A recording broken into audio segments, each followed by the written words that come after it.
एक कोई भी महेश सर, एक कंज्यूम जिस एक 16, 17, 18 साल की लड़की की क्या गलती है कि वो एक ड्रग एडिक्ट हो चुका है? कोई भी इंसान जो अल्कोहलिक बन गया या ड्रग एडिक्ट बन गया, 16 years old, 16 हो, 14 हो, 70 हो, 60 हो, 40 हो, जो भी एज हो, मैं बोलता हूँ उसकी कोई गलती नहीं, लेकिन ट्रीटमेंट में न जाना वो गलती कर रहा है। महेश सर, जबरदस्ती रिहैब सेंटर जाना और आपके कंसर्न से सही से जाना, दोनों में क्या फ़र्क है? एक कंज्यूम बता दूं, एक इंसान जब हेल्प एक्सेप्ट करता है, जब मैंने हेल्प एक्सेप्ट किया था, ओके, जिस इंसान के लाइफ में कोई भी चीज अनमैनेजेबल ना हो, क्राइसिस पीरियड ना आए, वो इंसान हेल्प कभी एक्सेप्ट नहीं करता। जिस घर में अल्कोहलिक है उस घर में चिल्लम चिल्ली होगी, या क्योंकि क्या होता है, कोई भी इंसान अपने लव्ड वन को जिसको प्यार करता है शराब के नशे में धुत रोज का रोज या हर 2 दिन में नहीं देख सकता।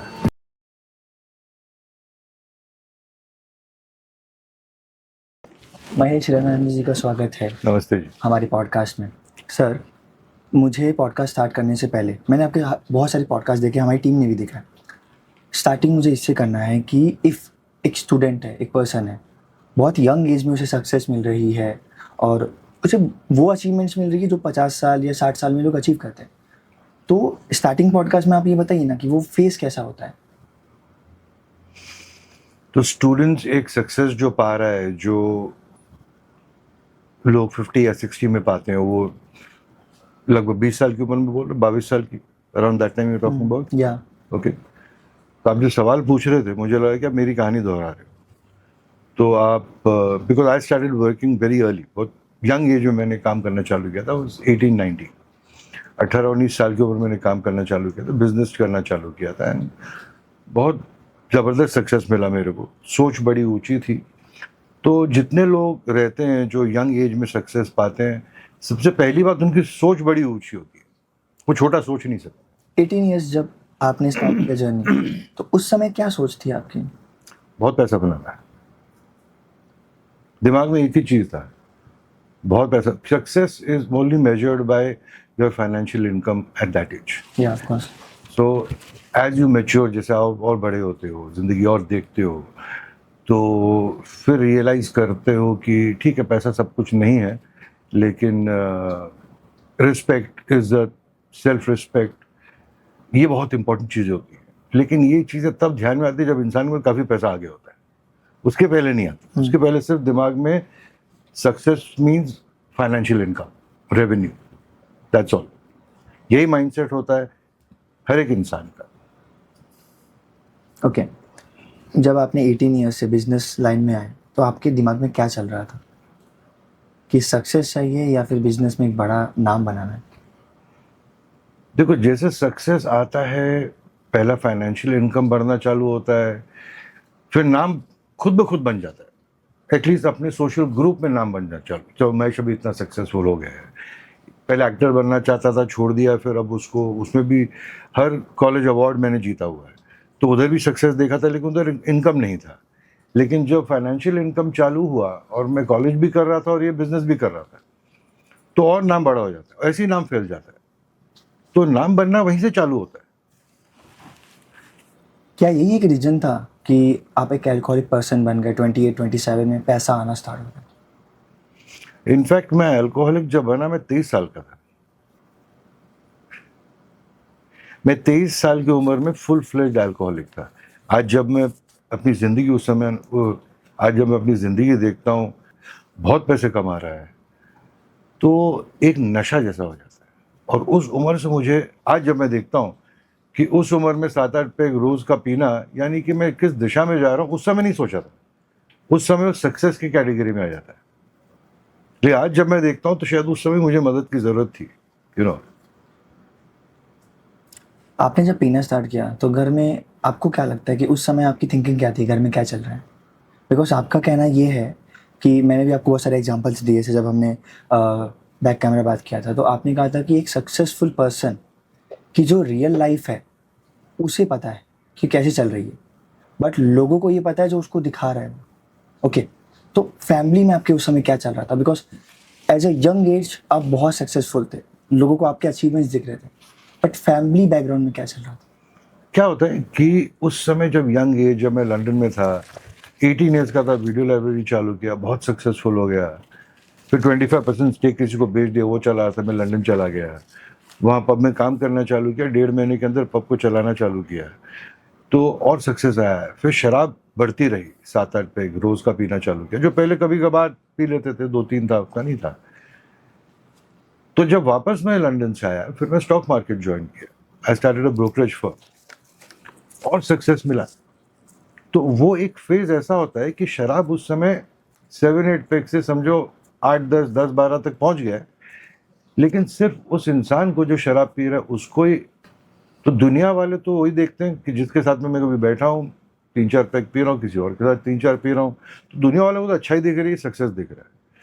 और कई हद तक मैं ये भी कहूँगा कि घर वाले भी उसी तरह देखते हैं, घर वाले भी देखते हैं सक्सेसफुल है, ठीक है, कभी कभार ज़्यादा पी लेता है, ये थोड़ा डिनाइल में घर वाले भी रहते हैं। ये एक प्री रिहैब स्टेज है, यानी कि क्या रिहैब गया नहीं हूँ, मुझे रिहैब क्या होता है उस समय पता भी नहीं था, रिहैब का नाम दिमाग में आता ही नहीं है। लेकिन हर एक इंसान उस सक्सेसफुल स्टोरी में भी, उस सक्सेस की ज़िंदगी में भी शराब को कंट्रोल करने की कोशिश ज़रूर करता है। मैं शराब को कंट्रोल करने की कोशिश कर रहा था कि अभी मीटिंग है तो 3 से ज़्यादा नहीं पीऊँगा इनके साथ में, लेकिन एंड में 6 पी लेता था उनके साथ। तो कभी कभार, कई बार सोचा, हर 3-4 दिनों में सोचता था कि बहुत ज़्यादा पी रहा हूँ मैं, कम करना चाहिए, थोड़ा कंट्रोल में देना चाहिए, 3-4 में आता हूँ। लेकिन वो 3-4 तक रुकता नहीं था, फिर वो अपनी कैपेसिटी 8-10, 10-12 हो ही जाता था। तो घर वाले भी देख नहीं रहे कि मैं कितना पी रहा हूँ, कितना पी रहा हूँ, या यू अंडरस्टैंड? घर वालों को दिख नहीं रहा मैं कितना पी रहा हूँ। हाँ, वो देख रहे हैं कि भाई लेट आ रहा है आजकल, पार्टीज में जाता है, आजकल घर आना ज़्यादा लेट होता है, 2 बज जाते हैं, 3 बज जाते हैं, 1-1:30 तो बज ही जाते हैं। तो उनके लिए भी एक सक्सेसफुल ज़िंदगी जी रहा है, और हम घर वालों को भी उसी तरह कंट्रोल करते हैं। कभी कुछ ऐसा नहीं कि घर वाले रोकते नहीं थे, समझाते नहीं थे, बोलते, डैड बोलते थे कि बेटा, have your head on your shoulders, you are very successful, but don't let the success go to your head. और जब सर पे जाता है तो वो शराब आपको, और शराब क्या करता है, हर एक इमोशन को मैग्नीफाई कर देता है, हर इमोशन को मैग्नीफाई करता है। तो सक्सेस जो है उसको भी और बढ़ा चढ़ा के दिखाता है मेरे को कि अब मैं राजा बन गया अपने ग्रुप में, कोई मुझे कुछ बोल नहीं सकता है। और एक सक्सेसफुल इंसान के साथ में क्या होता है, this is very, I would say, सही नहीं होता है, लेकिन एक पॉइंट के बाद में उसके जो पिताजी हैं, उनके जो डैड हैं, जिस तरह से भी आप अपने फादर को मानो, बुलाओ, उनका भी कंट्रोल जो आपकी जिंदगी में था वो धीरे धीरे चला जाता है सक्सेस के नाम पे। तो ये जो चीज़ है, मेरे डैड का भी कंट्रोल मेरे से चला गया, क्योंकि मैं सुनता नहीं था फिर उनकी। अब मैं बहुत सक्सेसफुल हूँ डैड, अब क्या है, क्या फ़र्क पड़ता है, मैं लेट आता हूँ, दैट्स लाइफ डैड, पूरा दिन काम करता हूँ, 6 बजे निकलता हूँ ऑफिस से, बाहर मतलब 6:30-7 के पहले थोड़ी पीता हूँ। तो सोच ये होती है, और सामने वाला भी सक्सेस के सामने कुछ बोल नहीं पाता। मनी पावर, पीठ लोग बात करते होंगे, लेकिन सामने सामने किसी को हिम्मत नहीं होती बोलने की। और हमारा फिर जो एग्रेसिव नेचर रहता है, जो मेरा बहुत एग्रेसिव नेचर था, बहुत डोमिनेंट नेचर था, एग्रेसिव एंड डोमिनेंट नेचर, तो मैं किसी को ज़्यादा बोलने भी नहीं देता था। कोई बोले तो उसकी बात को दबा देता था, अपनी आवाज़ वॉल्यूम बढ़ा के। कोई एक किस्सा बता सकता हूँ मैं आपको। मेरे मामा थे, तो एक दिन उन्होंने मुझसे बात किया और मेरे को बोले कि बेटा, दुनिया की ऐसी कोई दौलत नहीं है जो ख़त्म नहीं हो सकती। तुम जो शराब की ज़िंदगी जी रहे हो, तुम जो जुआ की ज़िंदगी जी रहे हो, तो सारा ध्यान रखना। मामा की मैं बहुत इज्जत करता था। पता मैंने उन मामा को क्या कहा? बोला, मामा आप जो बोल रहे हो ना, बात में दम है, लेकिन क्या है, पहले मेरे जितना पैसा कमा लो, फिर मुझे ज्ञान देना। मतलब शराब पीने के बाद मैंने अपने मामा की भी रिस्पेक्ट नहीं की। डिसरिस्पेक्ट, या डिसरिस्पेक्ट ही था एक तरह से। लेकिन उस, अभी जैसे मैं बोला, मैं आपको जैसे शेयर किया मैंने ये किस्सा, तो ये मुझे अब लगा कितना डिसरिस्पेक्ट था, लेकिन उस समय मुझे लगा मैं कितना अक्लमंद हूँ, मैं कितना कामयाब हूँ, सक्सेसफुल हूँ, सक्सेसफुल हूँ, स्ट्रीट ये तो स्मार्ट नॉर्मल हूँ, है। शाना हूँ, ये सब दिमाग में बहुत चलता है। मुझे आगे बढ़ने से पहले एक छोटा सा चीज़ ऐड करना है, जैसे कि बहुत सारे पॉडकास्ट मैंने आपके देखे हैं, लाइफ स्टोरी जानता हूँ आपकी। एक कौन महान इंसान था जिसने आपको दारू पीना पीना सिखाया, या फिर हालात ने सिखाया, या फिर आपको लगा सक्सेसफुल हो रहा हूँ तो ये तो नॉर्मल है, मुझे पीना चाहिए, मैं एक हाई क्लास में जाने वाला हूँ, एक अच्छी लोकेलिटी में रहूँगा, तो ये तो नॉर्मल है, या कोई पर्सन था? क्या होता है कि जब मैंने शराब पीना चालू किया, शराब का क्वांटिटी बढ़ना ये एक बीमारी है जो मुझे लग गई, समझो उस समय। Okay, naturally. नेचुरल लग गई। तो मुझे किसी किसी ने मुझे सिखाया नहीं बैठ के, बेटा पियो तो ऐसे पियो, किसी ने नहीं बोला, बल्कि लोग बोलते थे ऐसे मत पियो। अच्छा। ऐसा कोई नहीं था जो मुझे पीना सिखा सकता था। हाँ, लेकिन ये था कि जो मेरा फ्रेंड सर्कल बनना चालू हुआ धीरे धीरे, अब जो 2-3 पैक पीने वाले थे, जो 2-3 पैक पीते थे चले जाते थे, तो उनसे ज़्यादा गहरी दोस्ती बनती नहीं थी। फिर दोस्ती भी उनसे होना चालू हो गया जो रात को 12 बजे तक पी रहे हैं, 1 बजे तक पी रहे हैं। 1 बजे बोले चलो पत्ते खेलते हैं, चलो पत्ते खेलते हैं। तो ऐश की जिंदगी जो थी उसकी लत लग गई थी। तो आदमी वैसा ग्रुप बना लेता है। कोई शराबी को, जो मैं अपने आप को शराबी समझता हूँ उस जमाने में, आज जब मैं देखता हूँ तो कोई सिखा नहीं सकता, ये आदमी खुद ब खुद सीख जाता है। हाँ, एक चीज ऐड कर सकता हूँ उसमें, बहुत इंपॉर्टेंट, कि वो जिंदगी में झूठ बोलना सीख जाता है अलग लेवल तक। क्यों? क्योंकि जो भी उसको पीते हुए देखेगा वो बोलेगा ऐसा कैसे पीता है, इतना कैसे पीता है, रोज इतना पीते हो। तो सबसे इजी तरीका क्या है बोलने का? झूठ बोलने का। अरे आज ज्यादा पी रहा हूं और 2 दिन पहले ज्यादा हो गया था। ये बैठता हूं इन लोगों के साथ में पीने का मजा ही अलग है। ये अपने आप को सबसे बड़ा झूठ बोल रहा है इंसान। वो अपने आप को ही सिखाता है कैसे पीते। तो शराबी कोई सिखा नहीं सकता शराब कैसे पीते हैं। वो दुनिया को सिखा सकता है कि छुप के झूठ बोल के कैसे शराब पिया जाता है, कैसे जिया जाता है। उसको जीना समझता है। मैं अपने आप को जीना समझता हूँ। ओके सर, एक क्वेश्चन ऐसा है ना कि मैंने आपको ऑफ कैमरा जब पूछा था मैंने कि इफ़ कुछ लोग ये कहते हैं, फाउंडर्स कहते हैं कि अगर मैं ड्रग्स लेता हूँ या फिर मैं थोड़ा सा भी मतलब इफ़ मैं उस कॉन्सेंट वे में नहीं हूँ, ठीक है, तो मुझे एनर्जी आती है, ठीक है, अगर इफ़ मैं ड्रग्स ले रहा हूँ या कुछ भी ले रहा हूँ तो मैं अपनी लेवल से ज़्यादा सोचने की कैपेसिटी पा रहा हूँ। बट आपने कहा है कि आप सक्सेसफुल हो रहे हो, बट बैक में क्या चल रहा है, आपके फैमिली में क्या चल रहा है, आप चिल्ला रहे हो, ये सब कर रहे हो, तो आपका क्या पॉइंट ऑफ व्यू है? जब आपने ये सब करना स्टार्ट किया था तो सक्सेस ज़्यादा आ रही थी या फिर नीचे जा रहे थे आप? तो जब शराब पीता है इंसान तो उसको एक दिमाग बहुत जल्दी दौड़ता है। ओके, जैसे मुझे याद है आप क्या बात कर रहे हो, जैसे स्पीड ऑफ थॉट पकड़ो कि नॉर्मल इंसान स्पीड ऑफ थॉट उसका होगा, समझो एक एग्जांपल 30-40 किलोमीटर एन आवर, उसमें आप इमोशंस ऐड कर दो तो 100 किलोमीटर 120 किलोमीटर है। उसमें आप अल्कोहल ऐड कर दो तो 200-250 किलोमीटर दौड़ता है। तो जब दिमाग दौड़ता है तो what is happening, we are getting ideas, running ideas, right. Okay, and उसमें जिगर आ जाता है आइडिया को करने को। तो एक डील कर रहा था मैं जिसमें कुछ लोग इन्वॉल्व थे जो बड़े नाराज हो जाते थे अगर मैं डील करूं, बड़ी हिम्मत चाहिए थी, लेकिन शराब ने मुझे हिम्मत दी डील करने के लिए। मैंने डील किया, उसमें खतरा भी था, लेकिन डील किया, बहुत पैसे बनाया, और उसके बाद तो अलग ही लेवल पे मेरा कॉन्फिडेंस लेवल आ गया। तो शराब ने मुझे कॉन्फिडेंस दिया, लेकिन आज अगर मुझे पूछो कि वैसा डील करोगे क्या, तो मैं बोलूँगा नहीं। मेरे को बल्कि ऑफर भी आया था जब मैं सोबर रहा हूँ, कि 23 साल हो गए शराब से दूर रह के, तो एक ऑफर भी आया था जब मैं 3-4 साल सोबर था। तो मैंने बोला नहीं, अब मेरी ज़मीर जाग गई, अब मैं ये डील नहीं करूँगा। तो जिगर देता है, आइडियाज़ देता है, लेकिन शराब ज़मीर को ज़रूर मारता है। ये बहुत इंपॉर्टेंट चीज़ है। ओके जो सक्सेसफुल होते हैं, ठीक है, वो लोग अगर अल्कोहल कंज्यूम कर रहे हैं तो इफ़ एक पर्सन नहीं कर रहा है तो उस सोसाइटी में ऐसा होता है कि भाई तू क्यों नहीं कर रहा है, तो बहुत नॉर्मल चीज़ है, ऐसा क्यों? जैसे मैं शराब पीता था और अगर मैं एक इंसान को मिलता तो शराब नहीं पीता है, तो बल्कि मैं उसको बोलता तू जीता कैसे है, how do you live, how can you live without drinking. पीना ही एक जिंदगी है। क्योंकि मेरा एक पर्सनालिटी आइडेंटिफिकेशन हो गया था शराब के साथ कि 2 पैक के बाद मुझे मालूम है कि ये फील करूंगा, 4-6 के बाद में एक अलग भाव में आ जाऊंगा, एक पर्सनालिटी इमोशन बन जाऊंगा। कंट्रोल होता है, हाँ, इमोशंस कंट्रोल हो जाते हैं। बल्कि शराब पीने के बाद में इमोशंस कंट्रोल नहीं होते।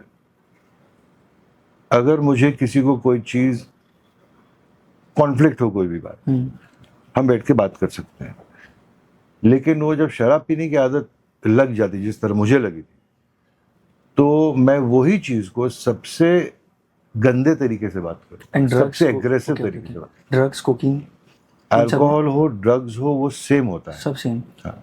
आपने पहले पूछा था कि फैमिली के साथ में कैसा होता है। हाँ, तो आदमी जब घर आता है, कोई भी इंसान जिस तरह नशा कर रहा होता है, जिस तरह मैं कर रहा था, तो घर वालों के ऊपर चिल्लाना या उनकी आवाज को दबा देना, ये हमारी फितरत बन जाती है।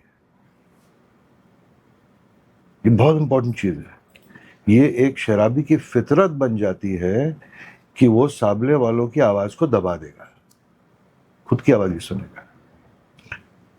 तो ये पूरा जो कंट्रोल फैक्टर में जिंदगी जीता है, ओके, तो स्ट्रेस बढ़ता ही है। Now these are signs and symptoms for family to understand कि ये एक प्री रिहैब स्टेज है। प्री रिहैब का मतलब क्या है कि इस इंसान को जो 1-1.25 बॉटल पीता है या 8-10 पैक पीता है, इस तरीके का बिहेवियर कर रहा है, he needs to be in a rehab, he needs to be accepting help, उसको मदद की जरूरत है। ये बहुत इंपॉर्टेंट चीज है इस पूरे first half of the conversation में हम कवर कर रहे हैं।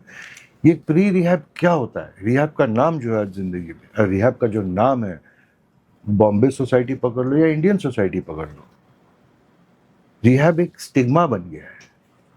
रिहैब जाना एक स्टिग्मा बन गया है। और ये जो लोग प्री रिहैब में जी रहे हैं, उनको लगता है कि एक स्टिग्मा है, मैं पागल थोड़ी रिहैब जाऊंगा, दिमाग खराब थोड़ी, थोड़ा ज्यादा पी लेता, मैं हार्ड ड्रिंकर। जो आदमी अपने आप को हार्ड ड्रिंकर समझ रहा है, वो एक प्री रिहैब स्टेज में जी रहा है, उसको मदद की जरूरत है। ओके, मुझे आपकी एक बात याद है, उसमें से मैं एक क्वेश्चन उठा के आपको पूछ रहा हूँ। देखिए, इफ़ अगर मैं ड्रिंक कर रहा हूँ, ठीक है, बट मैं सक्सेसफुल हूँ, तो मुझे क्या फ़र्क पड़ना चाहिए कि मेरी फैमिली क्या सोच रही है मेरे बारे में, या फिर मुझे फ़र्क पड़ना चाहिए? बिकॉज लाइफ में एक फेज आता है जब आपको फैमिली देखनी पड़ती है। तो आपको क्या, मुझे आपसे क्वेश्चन पूछना है कि इफ़ अगर मैं ड्रिंक कर रहा हूँ, मैं सक्सेसफुल हूँ, तो मैं क्यों ध्यान दूँ मेरी फैमिली पे? तो ये पॉइंट की फैमिली क्या सोचती है, वो इंसान के दिमाग से चला जाता है। ओके, अब मैं आपको बहुत एक्यूरेट अंडरस्टैंडिंग बताता हूँ कि मैं अपने पिताजी से, माँ से, बहनों से, दोस्तों से, हर एक से प्यार करता हूँ।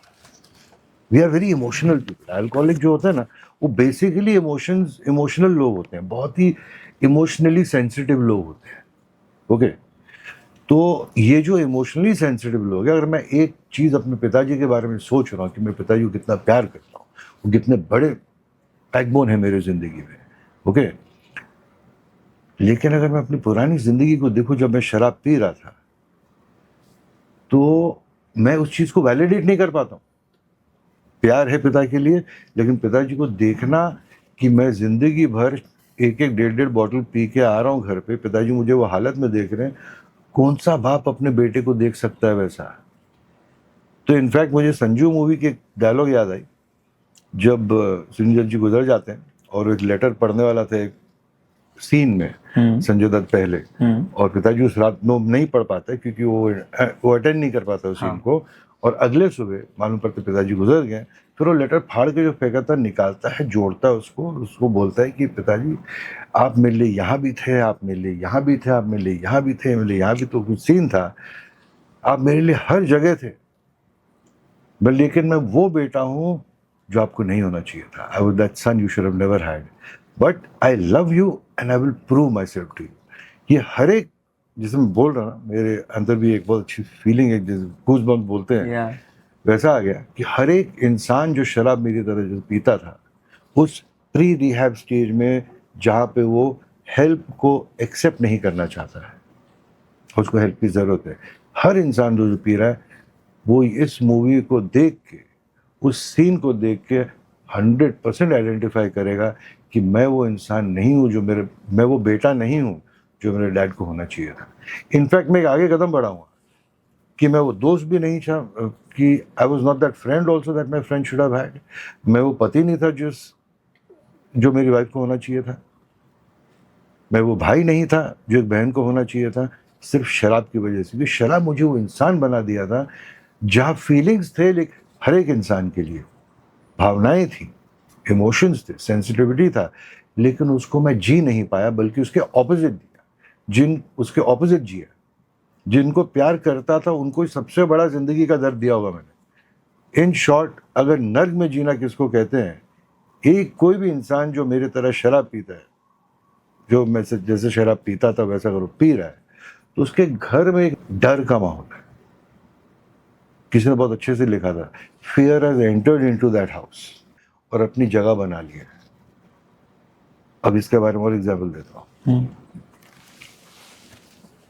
मेरे जिस तरीके शराब पी रहा था वो प्री रिहैब स्टेज में, तो सबसे बड़ा डर मेरा क्या था कि शराब कम पड़ गया तो रात को सोऊंगा कैसे, शराब ठीक से नहीं पिया तो खाऊंगा कैसे, शराब नहीं पिया तो डिस्कशन में कैसे बैठूंगा। और उस फेज में आप काम कितना घंटे करते थे? काम मैं सुबह समझो 10:30 से लेके 4 बजे तक करता था। तो उसमें कुछ चेंजेस नहीं आए थे, राइट? नहीं, ये था मेरी जिंदगी के 10 साल। ओके। समझो मैंने 18 साल शराब पिया, हाँ। 13 साल एक्सेसिवली पिया, पहला 10 साल सिर्फ शाम को चालू करता था, मतलब 6:30-7 बजे।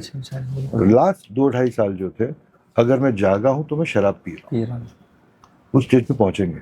तो ये पहला जो प्री रिहैब स्टेज है, जहाँ पे मैं डर ये है कि किसी को मालूम नहीं पड़ जाए कि मैं कितना पी रहा हूँ, कहाँ पी रहा हूँ, किसके साथ पी रहा हूँ, क्यों पी रहा हूँ, ये डर पैदा करता था। लेकिन शराब जब पीता था डर निकल जाता था, कोई भी मुझे कुछ बोले तो सुना देता था उसको, तो डर था, उसके लिए शराब पी रहा था। ये मैं हूँ। अब मेरे घर वालों को ले लो, तो मैंने बदतमीजी से बात की होगी, कोई पार्टी में झगड़ा कर लिया होगा किसी से, फिर शराब पी किसी को सुना दिया होगा कुछ। अपने डैड से भी? डैड को मैंने कभी कुछ गलत बात नहीं की जिंदगी, माँ से बहुत झगड़े किए। तो घर वालों को डर क्या था कि अगले सुबह अगर इसको कुछ बोल दो तो जाके शराब पी लेगा, ये डर उनको बैठ जाता है कि बोल दो इसको, सुना दो इसको, जो गलत जिंदगी जी रहा है, जाके और शराब पिएगा। ये हर इंसान जिसके घर में नशा घुस चुका है, डर घुस चुका है, ये डर में जीते। ओके। मेरे पास एक रिलेशनशिप, हेल्थ और करियर के ऊपर एक क्वेश्चन है। श्योर। वो पॉइंट कौन सा था जब आपने छोड़ना कि भाई मैं छोड़ दूंगा शराब? वो पॉइंट था जब आपके डैड ने बोला कि, मतलब डैड ने जब आपको समझाया, या फिर आपके बेटे ने बोला कि डैड आप इतना क्यों पीते, या आपकी वाइफ ने बोला कि मैं छोड़ दूंगी, या फिर जब आपका डाउनफॉल आना स्टार्ट हो गया और आपको पता चलेगा कि अब मैं बर्बाद होने वाला हूँ? कौन सा फेज था? फेज आप पूछ रहे हो कि शराब छोड़ दूंगा, ये कब आया? या तो ये एक बहुत इंपॉर्टेंट चीज़ एक इंसान को समझना ज़रूरी है जो बेहद शराब पीता है या नशा करता है ड्रग्स का, कि ज़िंदगी में एक दिन ऐसा सोच आए कि शराब छोड़ दूंगा और मैंने रिहैब में चला गया और ट्रीटमेंट किया, शराब छूट गया, वैसा नहीं होता। ये 13 सालों में कम से कम 1000 बार आया होगा दिमाग में कि शराब छोड़ देता हूँ, नहीं पिया जाता है, हैंगओवर हो रहा है, इम्बैलेंस बॉडी हो रहा है, ट्रेमर्स हो रहा है, तो ये ख्याल कई बार आता है। लेकिन एक डिनाइल में इंसान जीता है, कल से बंद, डिसीजन बना है कल से बंद। तो 4 दिन नहीं पिया, 8 दिन नहीं पिया, 10 दिन नहीं पिया, 3 महीना नहीं पिया, 1 महीना नहीं पिया, 6 महीना नहीं पिया, लेकिन जब वो इंसान पीना चालू करता है फिर से उसी तरह पीता है, और या ज़्यादा पीता है जो पहले पी रहा था, जिसको रिलैप्स कहते हैं। तो शराब छोड़ दूंगा ख्याल ऐसा नहीं कि एक दिन आया और मैंने शराब छोड़ दी। बहुत कम लोग ऐसे हैं, जिन एक को जानता हूँ मैं, जो ऐसे कर पाए, लेकिन 99% इस चीज़ में फेल होते हैं। ये एक डिनाइल में जीते हैं कि हम कभी भी छोड़ सकते हैं, हमको किसी की मदद की ज़रूरत नहीं है। I don't need help, I can do it my self. क्योंकि उसके दिमाग में सक्सेस बहुत खेलता है। सर शराब को छोड़ना आसान है या कम करना आसान है? शराब को छोड़ना बहुत आसान है अगर इंसान सही दिशा में ट्रीटमेंट ले। कम करना प्रैक्टिकली नामुमकिन है। इस चीज़ को मैं एक डायलॉग की तरह या ज्ञान की तरह नहीं बताऊंगा। हर एक इंसान जो शराब या नशा कर रहा होता है वो ये कोशिश कर रहा होता है। जैसे मैंने बताया 13 साल से मैंने 1000 बार कोशिश किया हो कि आज कम पीऊंगा, आज कम पीऊंगा, 3 से ज़्यादा नहीं पीऊंगा, घर पे ही पीऊंगा, बाहर ही पीऊंगा। हर कोशिश कर चुका and these are failed attempts to reduce alcohol. कम नहीं होता है। एक पॉइंट पे जब पहुंच जाता है तो कम नहीं होता। जैसे डायबिटीज है, ओके, वो शुगर खा नहीं सकता है।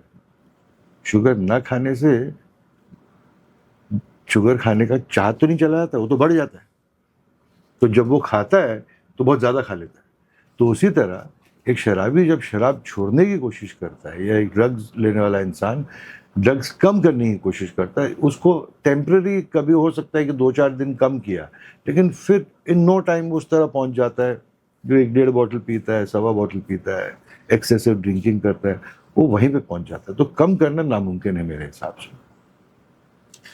जब आप अल्कोहल करते थे, मतलब ये जब शराब पीने का आपका जो फेज था, इसमें आप चिल्लाते क्यों थे इतना? और जैसे आपने मुझे कहा है कि जिस घर में भी ज़्यादा आवाज़ आ रही है या फिर लोग चिल्ला चिल्ला के बात कर रहे हैं, उस घर में कोई एक अल्कोहल पर्सन रहता ही रहता है, ऐसा क्यों? नहीं, मैंने ये नहीं कहा कि जिस घर में चिल्लाते हैं लोग ज़्यादा हाँ। उसमें अल्कोहल हो गई। मैं ये बोल रहा हूँ जिस घर में अल्कोहलिक है उस हाँ। घर में चिल्लम चिल्ली होगी। या क्योंकि क्या होता है, कोई भी इंसान अपने लव्ड वन को जिसको प्यार करता है शराब के नशे में धुत रोज का रोज या हर 2 दिन में नहीं देख सकता। तो ये जब समझाने की कोशिश करता है, इसकी लत इतनी स्ट्रांग है, बैक्ड बाय लाइज, झूठ, तो वो चिल्ला के ही बात करेगा। वो दैट इज अ रिएक्शन। वो रिएक्शन में ही जीता है। अब जब आप रिएक्ट करते हो तो आप रिएक्ट कैसे करते हो? नॉर्मली, मतलब कुछ समझाना है तो रिएक्ट करूंगा इमोशनल के वे में। बराबर, तो उसमें आवाज बढ़ेगी, थोड़ी बढ़ेगी या उसको चिल्लाना बोलते हैं। हाँ थोड़ा सा। बराबर। शराब जो है, मैंने कहा था कि हर हाँ। इमोशन को मैग्नीफाई कर देता है, तो गुस्से को भी वो मैग्नीफाई कर देता है। 200%। तो ये पूरा इमोशनल अनमैनेजेबल सिचुएशन बन जाता है। क्योंकि गुस्से में कोई भी इंसान आज तक कोई सही काम नहीं किया।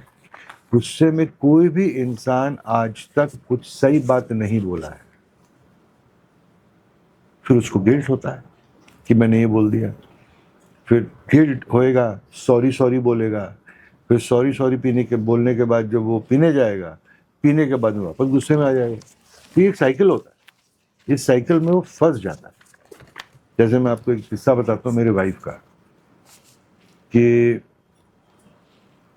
ये मेरे रिहैब, ऑब्वियसली रिहैब के पहले के दिन थे जब ये किस्सा ध्यान में वाला। आई विश आई वाज, मैं क्यों प्री रिहैब बोलता हूँ, ये किस्सा बोलते ही मुझे दिमाग में आया कि I wish I had gone to the rehab. ये किस्सा नहीं होता था कि वाइफ के साथ इतने झगड़े चल रहे थे, आर्ग्यूमेंट चल रहा था, वाइफ बोलेगी नहीं जी सकती हूँ जिंदगी, घर चले जाऊंगी, ये कर दूंगी। तो उस दिन मैंने उनको बड़े प्यार से बोला, मतलब 1 मिनट, पहले घर जाने की बात करती हो, तुम घर कब जाओगी ये बताओ। उस बात पे वो नाराज हो गई तो मैंने और चिल्ला दिया, तुम खाली बात करती हो, जाती नहीं हो। जोर से भी बोल दिया, चिल्ला के भी बोल दिया। उसके बाद सो गया, बाहर जाके पिया और सो गया। अगले सुबह जब मैं उठा तो डर से उठा कि यार ये बात याद था मुझे। डर से, अरे छोड़ तो नहीं गई, अरे चले तो नहीं गई। फिर एक आवाज सुनाई दी मेरे को एक हेल्प की घर पे कि भाभी खाने पे क्या बनाना है, घर पे है, छोड़ी नहीं। तो इमोशनल फ्लक्चुएशन है। ये emotional fluctuation is a very strong sign of a pre rehab. क्योंकि इतना फ्लक्चुएशन नॉर्मल लाइफ में नहीं होता है। आदमी 2-4 झगड़ों के बाद में प्यार से बैठ के बात निपटाने की कोशिश करेगा। यहाँ पे वैसा नहीं होता है। यहाँ पे डिसफंक्शनल कम्युनिकेशन हो जाता है। ओके महेश सर, ज़बरदस्ती रिहैब सेंटर जाना और आपके कंसर्न से सही से जाना, दोनों में क्या फ़र्क है? ज़बरदस्ती यानी कि किसी को इनवॉलंटरीली आप एक उठा के रिहैब में लेके जाओगे, बराबर। और वॉलंटरी मतलब कि मैं अपने मन की मर्जी से, अपने इच्छा के अनुसार मैं बोलता कि नहीं भैया बहुत हो गया, बहुत पीना, किसी ने समझा, मैंने सही बात बोल रहे हो, मैं रिहैब जाता हूँ। ठीक है, ये हो गया वॉलंटरी, ये हो गया इनवॉलंटरी। ये मेन क्रक्स इच्छा अनुसार और इच्छा विरुद्ध का फोर्स हो जाता है। अब कोई भी इंसान को मैं उठा के अगर ज़बरदस्ती कहीं पर रख दूंगा तो वो कभी ठीक नहीं होने वाला है, क्योंकि रिकवरी में आना, शराब छोड़ने का रियलाइजेशन उसे कई बार हुआ है, ओके, उसे कई बार हुआ है, लेकिन उसके तरह वो कदम नहीं उठा पाया। लेकिन एक दिन कदम उठाएगा, एक दिन कदम उठाएगा अगर उस सही तरीके से उसको अप्रोच किया जाए। लेकिन अगर आप उठा के उसको डाल दोगे रिहैब में, अगले दिन क्या बोलेगा वो? मुझे घर जाना है। सर कोई ऑप्शन ही नहीं है तो? ये जो सोच है ना सोसाइटी की कि कोई ऑप्शन ही नहीं है, मुझे इस सोच को बदलना है। जब आप बोलते हो ऑप्शन नहीं है, ठीक है, तो मैंने ये ट्राई किया, ये ट्राई किया, ये ट्राई किया, ये ट्राई किया, ये ट्राई किया, फेल हो गया, बराबर। यहाँ पे तो ट्राई हुआ ही नहीं, आपने तो उठा के डाल दिया किसी को, उसको तो ऑप्शन ही नहीं दिया, तो ऑप्शन क्या है? अगर मैं उन्हें बोल रहा हूँ कि प्लीज़ चलिए, कंसर्न कर रहा हूँ, समझा रहा हूँ, दिन रात बैठ रहा हूँ, साल 5 साल 6 साल अगर बीत रहा है तो मैं क्या करूँ फिर? बहुत इंपॉर्टेंट है कि ये जिस तरीके से आप उनसे बात कर रहे हो, मेरे घर वाले मुझे समझाते थे। हाँ। चिल्लम चिल्ली होती थी, तो चिल्लम चिल्ली में क्या होगा कि मैं भी गलत बात करूंगा, आप भी गलत बात करोगे, आप भी बोलोगे नहीं सुधरेगा तो रिहैब में डाल दूंगा, बराबर। तो बोले डाल के तो बता, रिहैब में डालेगा। मैं मजाक, एक लेडी थी, उसके हस्बैंड को ड्रग का प्रॉब्लम था बोला, और उसको उठा के रिहैब में जबरदस्ती डाल दिया। ओके। और वहां पे क्या हुआ, अगले दिन उसने बोला कि भाई मेरे को घर जाना है। उसने बोला नहीं, अब तुम्हारी वाइफ ने कंसेंट फॉर्म साइन कर दिया, तुमको ड्रग्स का प्रॉब्लम, तुम यहीं पे रहोगे हमारे साथ 3-6 महीना। वो बोला नहीं, उनको दवाई ठोक दिया, इंजेक्शन दे दिया, वो बंदा 20 घंटा सो गया। कोई भी इंसान वो ड्रग जितना ले रहा है वो 20 घंटा कभी नहीं सोएगा, वो 6-7 घंटा सोएगा, 5 घंटा, 4 घंटा। तो तीसरे चौथे दिन पे रिहैब वालों ने रियलाइज किया कि ये ड्रग एडिक्ट नहीं है, इसकी वाइफ ड्रग एडिक्ट है। तो कोई भी किसी को उठा के डालने के पहले आप कैसे इंश्योर करते हो? ना कोई मेडिकल टेस्ट करते हो, नहीं करते हो। कितने कैजुअलिटीज होते हैं, उसका जिम्मेदारी कौन लेगा? आज लॉ भी बोलता है, कानून भी बोलता है कि 100 गुनहगार अगर छूट जाए चलेगा, लेकिन कोई भी एक इंसान जो गुनहगार नहीं है उसको सजा नहीं मिलनी चाहिए। कानून बोलता है ना, मैं नहीं बोलता हूँ। तो यहाँ पे क्यों नहीं एप्लीकेबल होता है? क्योंकि यहाँ पे साइन कर दिया, उठा के लेके चले गए, घर वालों को लगता है ट्रीटमेंट हो रहा है, तो कोई ट्रीटमेंट नहीं होता है, सिर्फ दवाइयाँ ठूसी जा रही। इस चीज पे एक अलग पॉडकास्ट पूरा बन सकता है। सर यू आर थिंकिंग, आपके केस में आप एजुकेटेड थे, बट एक अनएजुकेटेड पर्सन को मैं कैसे समझाऊं कि भाई ये सब कुछ होता है? अगर कोई फैमिली, समझ लीजिए अगर मैं कोई फैमिली मेंबर हूँ, ठीक है, मेरे डैड एडिक्टेड है, वो अनएजुकेटेड है, मैं कैसे समझाऊं उनको? क्योंकि आप तो एजुकेटेड थे, आपकी फैमिली ने समझाया, आपको लगा कि नहीं मैं फाइनेंशियली वीक हो रहा हूँ, अलग अलग चीज़ें आ रही हैं, तो आप एजुकेटेड हो, आपको पता है कैसे सारी चीज़ें चलेंगी, बट एक अनएजुकेटेड को एक फैमिली कैसे समझा सकती है? मैं आपको एक चीज़ बताता हूँ, बड़े हैरान हो गए एक चीज़। दुनिया एक संस्था है जो 1935 से चालू हुआ और उसने बहुत हेल्प किया है, और कम से कम 2.1 मिलियन लोग आज शराब से दूर हैं उस संस्था के प्रिंसिपल शेयरिंग्स को फॉलो करते हुए। एंड मैक्सिमम पॉपुलेशन उनका है जो अनएडुकेटेड लोग। क्यों? एक प्रिंसिपल बताता हूं। एक इंसान जब हेल्प एक्सेप्ट करता है, जब मैंने हेल्प एक्सेप्ट किया था, ओके, जिस इंसान के लाइफ में कोई भी चीज अनमैनेजेबल ना हो, क्राइसिस पीरियड ना आए, वो इंसान हेल्प कभी एक्सेप्ट नहीं करता है। ये मानते हो आप? राइट।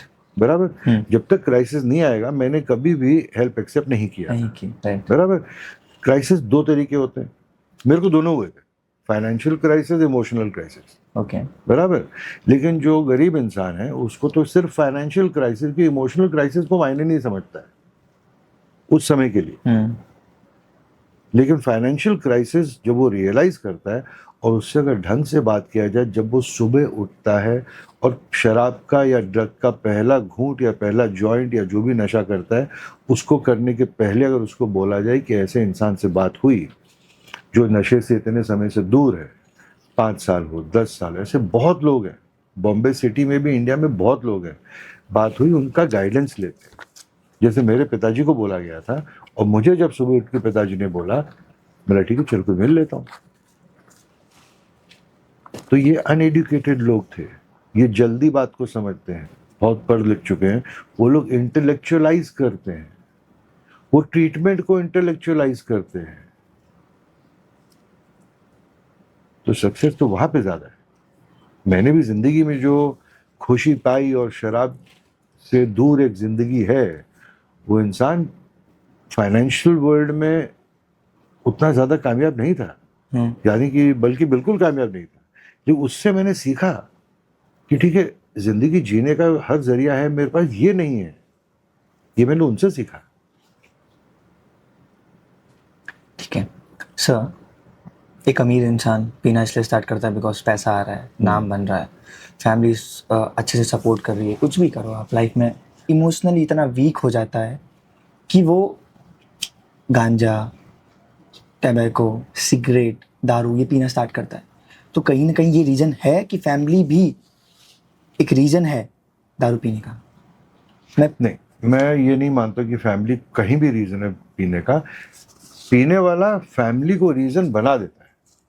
मैं अपनी माँ को बोलता था कि बचपन में तुमने मुझे प्यार नहीं दिया, हाँ। You love my sister more than you love me, तो मैं एक एग्रेसिव इंसान हो गया, मैं रिबेलियस हो गया, और इस रिबेलियस नेचर ने मुझे शराबी बनाया। मैं तो पूरा माँ को ब्लेम कर दिया था, पूरा पंचिंग बैग बना दिया था मैंने मेरी माँ को, लेकिन वो हकीकत नहीं था। मैं सिर्फ उन यादों को शराबी बनने के बाद उन इंसिडेंट्स को रीजन बनाता था पीने का, या कि उन इंसिडेंट्स को जिंदगी में, उस कॉम्प्लेक्स को जिंदगी मैंने रीजन बना दिया था पीने का और ज्यादा पीने का। क्यों? क्योंकि आपको कोई और रीजन मिल नहीं रहा था, इसलिए आपने एक्सपेक्टेशन कर ली। क्योंकि वो मेरे पीने को जस्टिफाई करता है।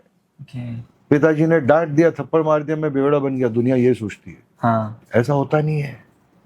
मैं बेवड़ा बना तो डैड को गुस्सा आएगा, आप समझे। अगर उस समय कोई मेरे से बात करता आज से 25 साल पहले, तो मैं बोलता मेरे घर वाले चिल्लम चिल्ली करते, मेरे को रोकते हैं, जिंदगी जीने नहीं देते, ओके, कंट्रोल करने की कोशिश कर रहे हैं मेरी जिंदगी को। हाँ, झगड़ा होता है हर समय, वो झगड़ा बंद करे, मैं दारू बंद करूँगा, मैं ये बोलता था। और मेरी फैमिली क्या बोलती थी, उनसे अगर बात किया जाए, बोले पीना बंद करो तो हमारे झगड़े ही बंद हो जाएंगे। तो मुर्गी पहले आए कि अंडा। लेकिन ये पूरा गेम जो है ना, एक अल्कोहलिक मास्टर कर चुका है। मैं मास्टर कर चुका था कि कहीं भी कुछ करना है, ब्लेम गेम डाल दो। Blame game is the root cause of addiction. अब ब्लेम गेम को निकाल दो तो एडिक्शन खुद ब खुद गिर जाएगा।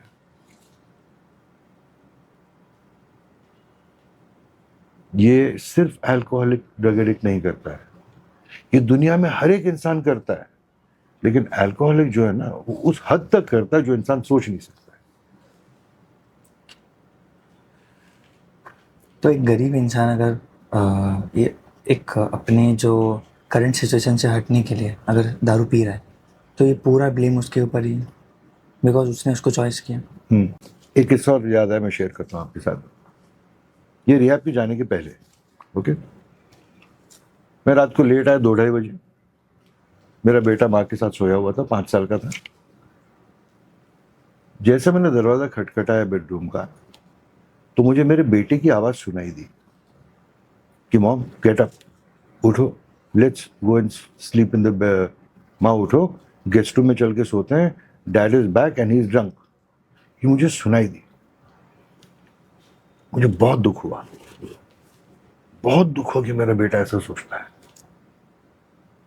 तो मेरे सामने दोनों उठ के मेरे सामने आके सामने चले गए और जाके गेस्ट रूम में सो गए। मैं खड़ा खड़ा बहुत दुखी। उसके बाद मैंने क्या किया, और शराब पिया। उसके बाद एक बोतल शराब पिया सुबह, उस गम के लिए जो मैंने पैदा किया है। जो खौफ मैंने मेरे बेटे के दिमाग में पैदा किया था जो 5 साल का है, I should have been in a rehab, not at home. I needed to be in care and treatment instead of living in the house. और ऐसे बहुत लोग जी रहे हैं जिनको रास्ता नहीं मालूम. उसको ही प्री रिहैब बोलते हैं. प्री कॉलेज क्या होता है? स्कूल की जिंदगी. ये प्री रिहैब होता है, रिहैब जाने के पहले की जिंदगी, जहाँ पे डर में जी रहे हैं, रिजेंटमेंट गुस्से में जी रहे हैं, चिल्लम चिल्ली में जी रहे हैं. और उस चीज को हर एक इंसान सही समझता है. क्यों? क्योंकि वो गुस्सा मेरे ड्रिंकिंग को जस्टिफाई करता था कि अब मुझे हक है पीने का. ऐसे एक और किस्सा बाद में बताऊंगा. जी सर, क्या एक रिहैब सेंटर घर पे नहीं बन सकता? रिहैब सेंटर घर में कभी नहीं बन सकता, क्योंकि जड़ जो है इमोशनल अनमैनेजेबिलिटी का है. और सबसे ज्यादा इमोशनल अनमैनेजेबिलिटी मुझे किसके साथ आता है? आपको कौन दुख दे सकता है? जो आपके करीब. जो आपके करीब ना हो वो आपको दुख दे ही नहीं सकता है. ठीक है. डिफरेंस ऑफ ओपिनियन, आर्ग्यूमेंट, ये हर एक घर में होता है.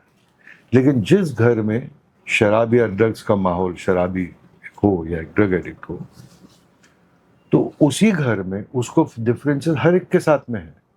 हर एक को वो कभी ना कभी एक कारण बनाया है पीने का या ड्रग्स लेने का. तो जब तक उसको डिटैच नहीं करेंगे तब तक वो फोकस नहीं कर पाएगा अपने ऊपर. शिफ्ट जो बोलते, शिफ्ट ऑफ अवेयरनेस, उसकी अवेयरनेस जब शिफ्ट हो गया और अपने ऊपर डाले कि मैंने किया क्या पी के, तो वो रियलाइज करेगा कि गलती मेरी थी. और घर में ही रिहैब हो, घर में ही ट्रीटमेंट हो, घर में ही काउंसलिंग हो. एक काउंसलिंग सेशन हुआ, बहुत रियलाइजेशन किया, ये हुआ, फिर वाइफ ने आके कुछ बोल दिया या फादर ने आके कुछ बोल दिया, मदर ने आके कुछ बोल दिया या किसी दोस्त ने फोन कर, फट करके मूड फ्लक्चुएशन उधर ही आता है. तो जो मैं सीखता हूँ, जो रियलाइजेशन होता है, जो हमको रिस्पॉन्सिबिलिटी की तरफ ले जाता है कि मेरे जिंदगी को बर्बाद करने का रिस्पॉन्सिबिलिटी सिर्फ मेरा है. अल्कोहल एक जमाने में शायद सोल्यूशन था, अब वो अल्कोहल मेरे लिए प्रॉब्लम बन गया है. अब मुझे पीना बंद करके एक्सेप्ट हेल्प करूं तो मेरा सोल्यूशन निकलेगा. और दूसरी बात क्या, बहुत इंपॉर्टेंट चीज क्या होता है कि मैं जिंदगी के उस पॉइंट पे पहुंच गया था जहां पे मुझे लगा था कि I am destined to drink and die. कि जिस तरह पी रहा हूं, पीते रहूं, इसी तरह मरने वाला. जिस तरह मैं सोचता था, ये मेरे घर वाले भी शायद ऐसे ही सोचते थे कि इज अ गॉन केस, खत्म हो, ये कुछ नहीं करेगा जिंदगी में. घर वाले ही नहीं, मेरे सारे दोस्त भी यही सोचते थे. जो इंसान मेरे को जानता था उसने मतलब मैच तो फिनिश हो गई, finish, he the finish man, तो खत्म हो गया. और मैं भी सोचता था. लेकिन एक रिहैब ने मुझे बचाया, एक ट्रीटमेंट ने मुझे बचाया. अगर मैं उसी प्री रिहैब स्टेज में कंटिन्यू करता जीना तो 1-2 साल में मैं भी गुजर जाता था. सिरोसिस हो जाता, साइकोसिस हो जाता, पता नहीं कितनी कितनी साइकोलॉजिकल और फिजिकल बीमारियां होती हैं जो हो सकती थी, जो बच गया. क्यों? क्योंकि मैं क्यों बच गया? क्योंकि मैंने हेल्प एक्सेप्ट किया और मैं गया ट्रीटमेंट के लिए. मेरी जिंदगी बदल गई. आज 23 साल हो गए. वो ख्याल नहीं आया जो मुझे शराब तक ले जा सके. ये ब्लेसिंग है और कुछ नहीं है. ये ब्लेसिंग क्यों है? क्योंकि 13 साल तक जब मैं एक्सेसिव ड्रिंकिंग कर रहा था वो ख्याल नहीं आया जो मुझे शराब से दूर ले जा सके. और अब 23 साल के ऊपर वो ख्याल नहीं आया जो मुझे शराब तक ले जा सके. ये डिफरेंस जो है वही समझ पाएगा जो शराब पी रहा है जिस तरह मैं पीता था, या किसी के साथ जी रहा है जिस तरह मैं पीता था. सर, आपको ये लगता है कि एडिक्शन इतना ज़्यादा इसलिए भर रहा है क्योंकि बहुत ज़्यादा इजी हो गया ये सब लेने के लिए, या फिर स्कूल कॉलेजेस में ये पढ़ाया ही नहीं जाता कि अगर आप ये कर रहे हैं तो इसके बाद आपके लाइफ में चेंजेस क्या आएंगे, या बहुत ज़्यादा इजी? बिकॉज हर कॉलेज, मैं नाम नहीं लूँगा, पर बहुत सारे कॉलेजेस हैं. मैं जिस कॉलेज में था उसके कॉलेज के पीछे ही एक पान की टपड़ी में या फिर कोनी में कहीं भी ना कोई, अगर मैम ने मुझे बताया, वंदना जी ने, अब घर तक मिलने आ गया है, बस आप एक कॉल कीजिए, आपके घर के बाहर आ जाएगा पढ़ना, पर्ची लेकर. तो ये इसीलिए ज़्यादा इजी हो गया है। देखो, अवेलेबिलिटी तो बढ़ गया है, बहुत ज़्यादा। बहुत ज़्यादा इजी। अब बहुत अलग अलग तरीके के ड्रग्स आ गए हैं जो मेरे ज़माने में नहीं थे। ओके, और उनकी अवेलेबिलिटी बढ़ गई है। तो मुझे याद है किसी से बात कर रहा था जो मेरे ख्याल से 17-18 साल का था या वीड लिया था। तो मेरे को मैंने बोला यार वीड ले, तो बोलते हैं वीड में क्या है, वीड में कुछ भी नहीं है, it is better than tobacco. तो वीड में कुछ नहीं है, बेटर देन टोबैको। हर every second third kid is experimenting. हर 2-3 बच्चे में एक बच्चा एक्सपेरिमेंट कर रहा है। किसी ने मेरे को बोला हर 5 बच्चे में 4 बच्चे एक्सपेरिमेंट कर रहे हो, 2 बच्चे तो एडिक्टेड हो ही जाते हैं। तो availability is a major cause, and एक पीयर प्रेशर भी उनके, एक पीयर प्रेशर हो गया। मेरा दोस्त भी ले रहा है, मैं भी ले लेता हूँ। हमारे जमाने में शराब भी वैसी ही चालू हुई थी कि दोस्त पी रहा है, चलो कभी पी रही है, पीने में क्या खराबी है।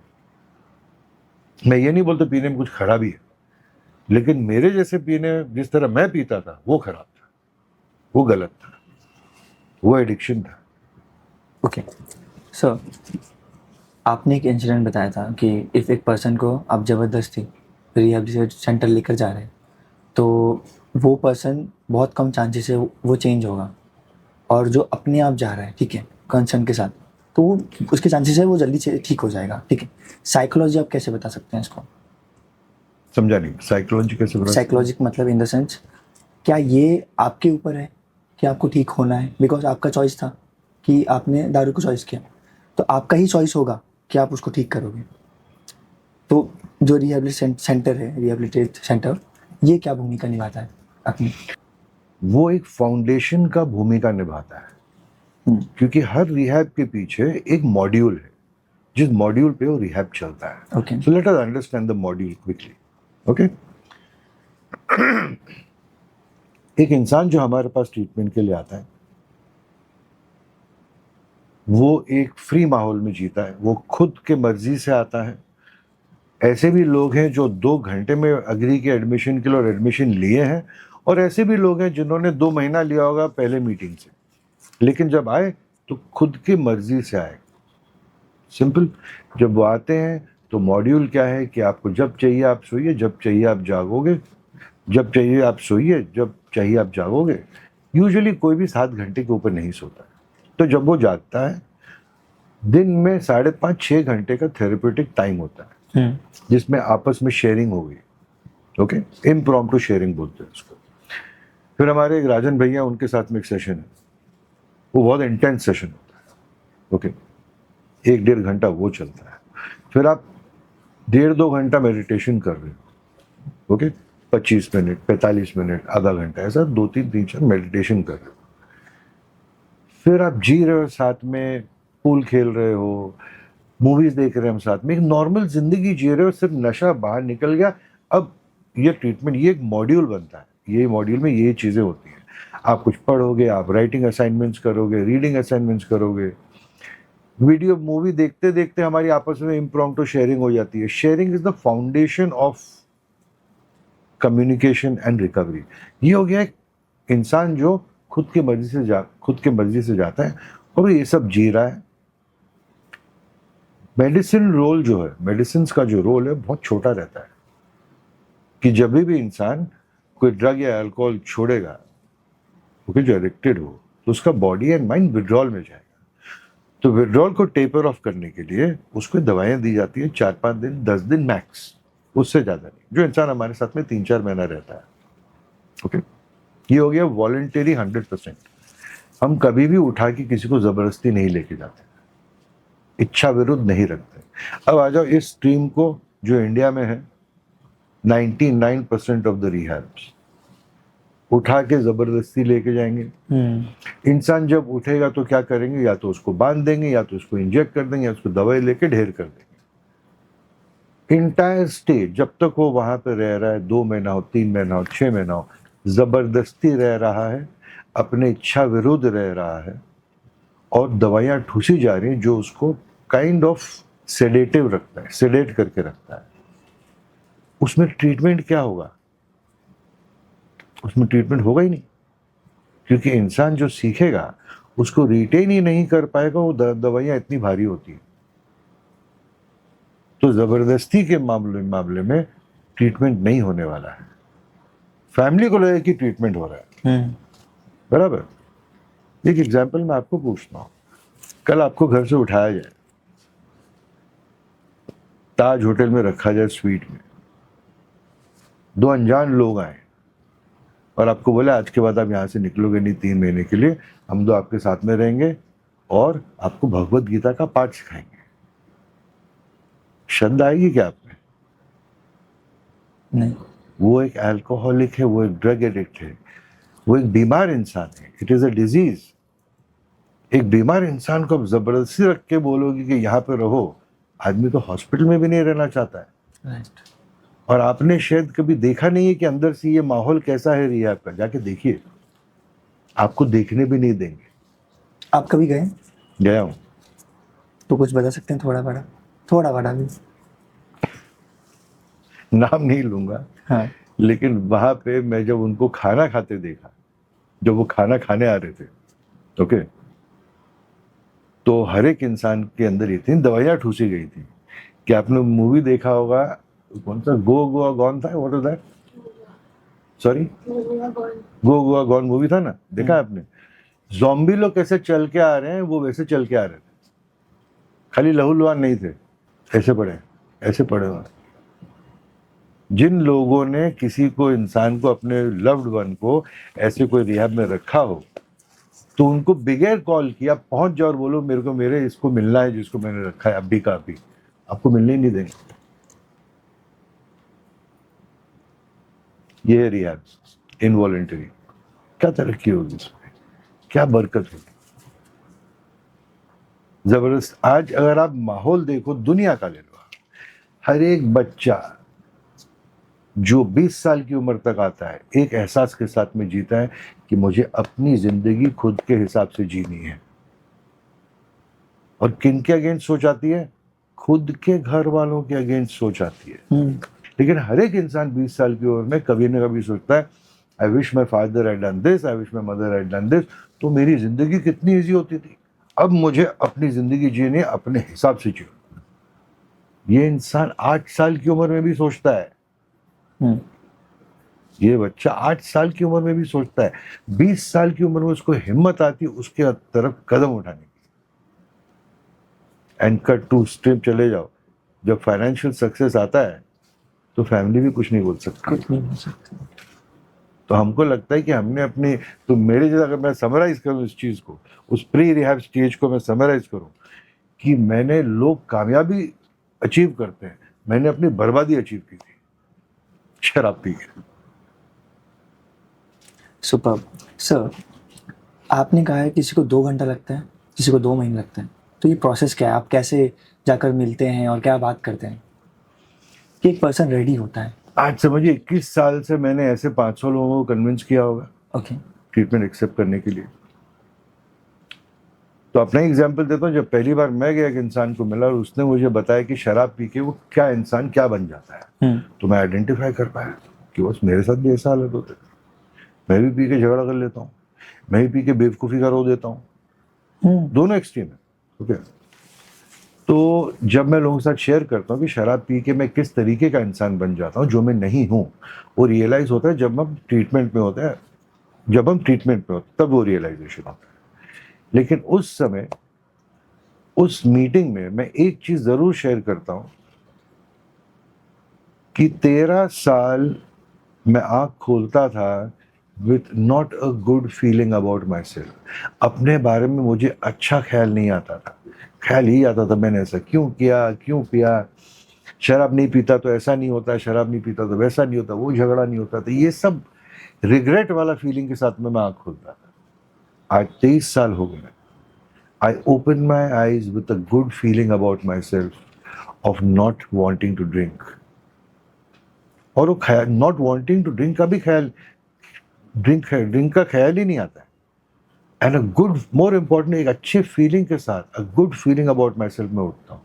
इस बीच मैंने फाइनेंशियल क्राइसिस देखे, मैंने इमोशनल क्राइसिस देखे, हर प्रकार की क्राइसिस देखे, but alcohol was never the answer to my problem. ये मैं पहले समझ गया, 23 साल पहले समझ गया। तो हर मीटिंग में मैं जब ये बात करता हूँ, इस चीज से इंसान आइडेंटिफाई करता है, क्योंकि वो भी सालों से जो आँख खोलता है, एक पॉजिटिव आँख नहीं खोलता है, एक नेगेटिव मोड में आँख खोलता है। रोज का नहीं बोल रहा हूँ, हफ्ते में 2 बार तो होता ही है। तो does that answer your question? या ओके, आपने कहा 500 लोगों से मिले हैं, उससे ज़्यादा लोगों से आपने ठीक किया है। कोई ऐसा केस है जो बहुत लंबा तक चला है? ऐसे केसेस हैं, 2-3 महीना? नहीं ऐसे 6-6 महीना, 8-8 महीना, 9-9 महीना, 10-10 महीना। ये सिर्फ अल्कोहल केस होता है। तो जब चला जाता है तो बहुत चीज़ें इंपॉर्टेंट होती हैं, जो एक मेमोरी सबसे इंपॉर्टेंट चीज़ है। कि अगर मुझे याद ही नहीं आई कि मैंने क्या गलती की, तो उसका सुधार कैसे करूं? मुझे एहसास कैसे हो कि मैंने कितनी बड़ी गलती की? तो जब एक इंसान के पास मेमोरी ना हो, और अल्कोहल बहुत मेमोरी को वाइप आउट कर देता है, क्योंकि ब्लैकआउट्स होते हैं। ठीक है, कई बार जब मैं सुबह उठता था और मुझे लगता था कि मैं तो 12:30 बजे घर आ गया था, लेकिन मेरे वाइफ के चेहरे पे लिखा था कि 5:30 के पहले नहीं आया, और मेरा अगला सोच होता था कि मैं गया किधर था। और उस 12:30, 1 और 5 का जो गैप था, मुझे कभी याद नहीं आता क्या था। तो there lot of memory losses. तो उन चीज़ों को रिवाइव करना बहुत इंपॉर्टेंट होता है, उन इंसिडेंट्स को घुसना बहुत इंपॉर्टेंट होता है। एक वन इज मेमोरी। उस मेमोरी के अंदर जब जाओगे तो हमारी मेमोरी, हमारा ही जो सिस्टम है, साइकोलॉजिकल सिस्टम है, डिफेंस मैकेनिज्म है, वो हमको अपनी गलती तक सोच में जाने नहीं देगा।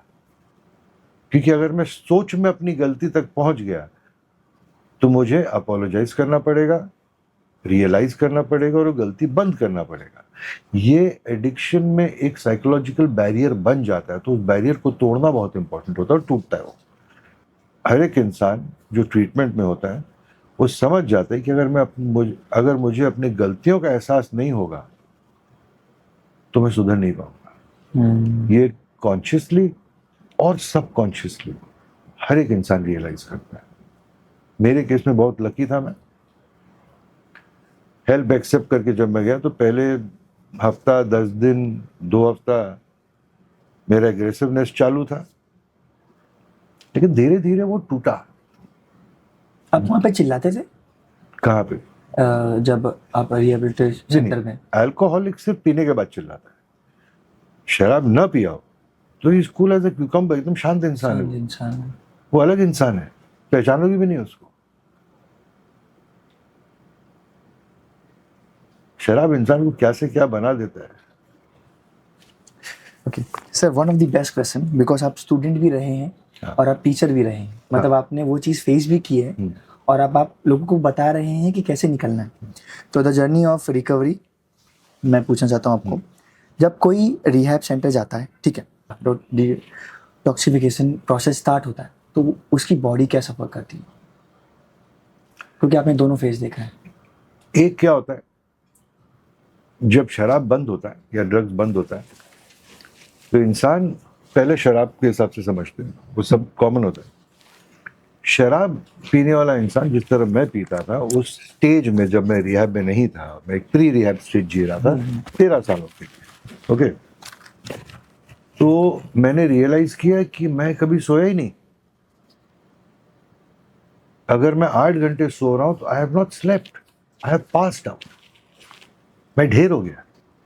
आज जब रात को सोता हूं तो नींद आती है, आंख बंद करता हूं, अवेयरनेस में जाके सो जाता हूं। उस समय ढेर हो जाता था। तो जो वो रिहैब में था, सबसे पहले उसको स्लीप का इशू आता है, नींद नहीं आएगी। दूसरा इशू आता है इम्बैलेंस, ट्रेमर्स होता है, ऐसे हाथ ऐसे कांपते थे। मतलब मेरी तो ये हालत हो गई थी कि मैं एक साइन करूं तो मेरा हाथ साइन ही नहीं होता था। 2 पैग पीऊंगा तो हाथ स्टेडी होगा, फिर साइन करूंगा। मैं उस हालत में पहुंच गया था। फिर हैंगओवर्स होता है, फिर ब्लैकआउट्स हुए, याद नहीं आया रात को किधर था, क्या था, किसके साथ था, खाया कि नहीं खाया, घर कैसे आया, कुछ याद नहीं था। वो साइकोलॉजिकल प्रेशर क्रिएट करता है, फियर क्रिएट। डिसीजंस को लेकर भी ऐसा होता है, मतलब आप वर्क कर रहे हैं, आपके असिस्टेंट आए और आपको कहा कि सर वो हमारा वो प्रोजेक्ट चल रहा है, तो कभी वो भी फील आ जाता है ना कि कौन सा प्रोजेक्ट या फिर ऐसा हाँ, कुछ? याद नहीं आएगा, अभी डिस्कस किया था कि अच्छा अच्छा लेकर लेकर वो दिखा थोड़ी सकता हूँ हाँ। जूनियर को जो मेरे साथ काम करता है, वो दिखा तो याद नहीं, अरे भूल गया है, सॉरी लेके लेके। ये सब नाटक करते हैं। तो आपका सवाल था कि डिटॉक्स फेज में आदमी क्या, तो ये धीरे धीरे करके जब स्टडीनेस आ जाता है, मेमोरी है याद कि मैं कल रात को क्या सोया, किधर सोया, किससे क्या बात की, मेमोरी इंप्रूव होनी चालू होती है, तो माइंड जो होता है बैलेंस होना चालू होता है। नहीं तो इमोशनल फ्लक्चुएशन चालू रहता है। उससे निकल के अब शराब बंद हो गया रिहैब जाने के बाद, तो शराब बंद हो गया तो बैलेंस आना चालू होता है। जब वो बैलेंस आता है और एक इंसान 8 घंटे सोता है, 7 घंटे सोता है चैन की नींद, फिर दवाइयाँ बंद कर देता है। ओके सर, लोगों को रिहैब सेंटर्स को लेकर दिमाग में बहुत सारी मिसअंडरस्टैंडिंग्स और मिसकंसेप्शंस हैं, तो आप क्या कहना चाहेंगे उसको लेकर? रिहैब के प्रति मिसअंडरस्टैंडिंग और मिसकंसेप्शंस जो होते हैं, ओके, ये हर घर में होता है।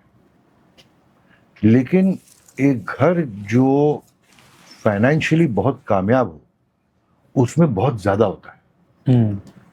Okay, Right. The luxury class जिसकी बात कर रहे हैं, ठीक है, तो उसमें सबसे बड़ा प्रॉब्लम होता है कि स्टिग्मेटाइजेशन। क्या आज मैं एक बिजनेस ओनर हूं, मेरे स्टाफ को भी मालूम है कि मैं शराब पी के धुत होता हूं, स्टाफ कुछ बोल नहीं पाती है, और मेरे को रिहैब जाना पड़े, यानी कि मेरे को जो मैंने ये कंपनी पैदा की है, इतना सक्सेसफुल फर्म बनाया है, या मैं इतना बड़ा कामयाब इंसान हूं और मैं रिहैब जाऊं, तो एक स्टिग्मा है। लोगों को मालूम पड़ेगा तो स्टिग्मा हो जाएगा। वो लोग ये रियलाइज नहीं करते कि अगर मैं रिहैब जाऊंगा, हेल्प एक्सेप्ट करूंगा, तो ये जो स्टिग्मा ऑलरेडी लग चुका है मेरे नाम पे, उससे मैं निकलूंगा। आज आपने न्यूज़, मैं नाम नहीं लूंगा, लेकिन न्यूज़पेपर में आपने पढ़ा होगा, ओके, कि ये फलाना इंसान इतना ज्यादा सबसे भारी कोकेन ये लेता है, ओके, तो क्या हो गया, दुनिया लेती है। लेकिन जिसका नाम हो गया, आ गया पेपर में, उस पर एक स्टिग्मा लग गया, लोगों को मालूम पड़ गया। लोगों को पहले भी मालूम था, अब वो पब्लिक नॉलेज बन गया। और ये स्टिग्मा कि मैं इतना रईस आदमी हूं, मैं इतना कामयाब आदमी हूं, रिहैब जाने से मेरा दिमाग चल पाएगा कि नहीं चल पाएगा, अल्कोहल के बगैर, ड्रग के बगैर मैं कामयाब रह पाऊंगा कि नहीं रह पाऊंगा। तो एक केस मैं बताता हूँ जो मेरे पास आया था, और फिर उसने मेरे को बोला, कुछ 3.5 महीना सोबर क्लीन था, मेरे को पूछा कि महेश जी ठीक है, मैं नशे से तो दूर हूँ, लेकिन मेरा थिंकिंग जो है ना वो थोड़ा स्लो हो गया है। तो मैंने उनको सुना, बहुत सक्सेसफुल इंसान थे। मैंने बोला आप रीथिंक कीजिए मेरे सवाल, आपने जो पूछा मुझे, मैं सवाल आपको पूछता हूँ। आपका थिंकिंग स्लो हो गया, ये मैं मानता हूँ, क्योंकि अल्कोहल ड्रग्स पेस बढ़ाते हैं, लेकिन एक चीज पे गौर करोगे तो आप रियलाइज करोगे कि आपकी थिंकिंग स्लो हुई होगी लेकिन एक्यूरेट हो गई है। बोलिए यस, ये तो मैंने सोचा ही नहीं था। तो ये कुछ कॉम्प्लिकेशंस आते हैं लोगों में, जो सोचते हैं कि अब मैं जितना कामयाबी पाया हूं अपने दिमाग की वजह से पाया हूं, और यही दिमाग में शराब भी था, नशा भी था, अब उसके बगैर मैं कामयाब हो पाऊंगा नहीं हो पाऊंगा मुझे मालूम नहीं। लेकिन ये एक्यूरेसी जब उनको समझ में आती है तो वो स्टिग्मा से निकलते हैं। स्लो थिंकिंग आप थोड़ा समझा सकते हैं?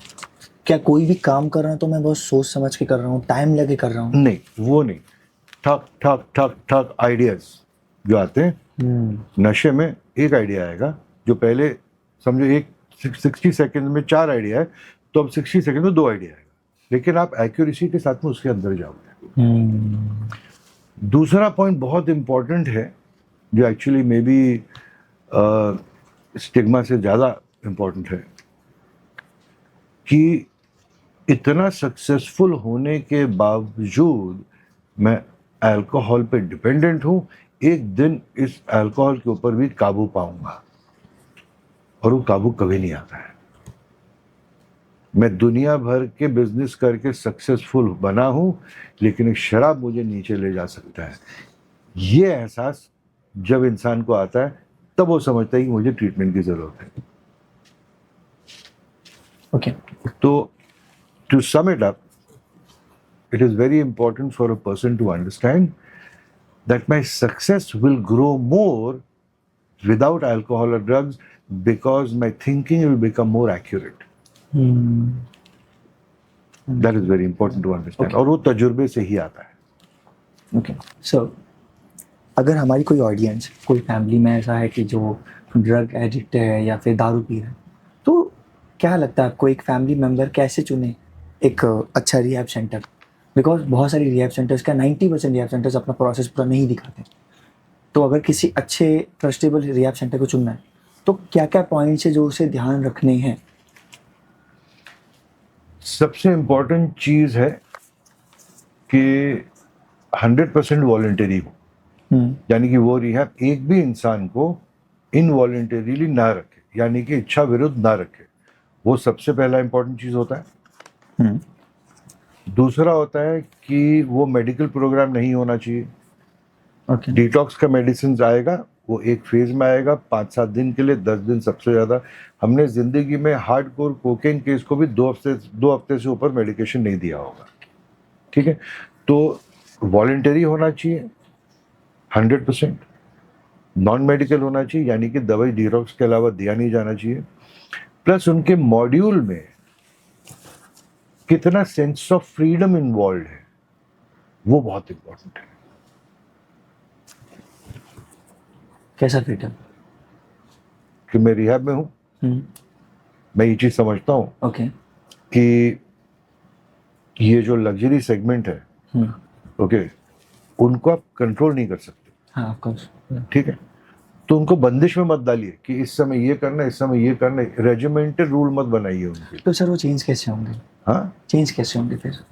चेंज कैसे होंगे इफ मतलब? अगर मैं उन्हें मतलब पकड़ के रख रहा हूँ और उनका पूरा समझ लीजिए, इफ़ वो पर्सन बहुत अच्छी लग्जरी लाइफ कर रहा था और अगर मैं उसे रोक देता हूँ चीज़ों को लेकर, तो क्या चांसेस ज़्यादा है वो ठीक हो जाए, या फिर मैं उसे इंडिपेंडेंटली दे रहा हूँ कि भाई तुम्हें जो करना है करो?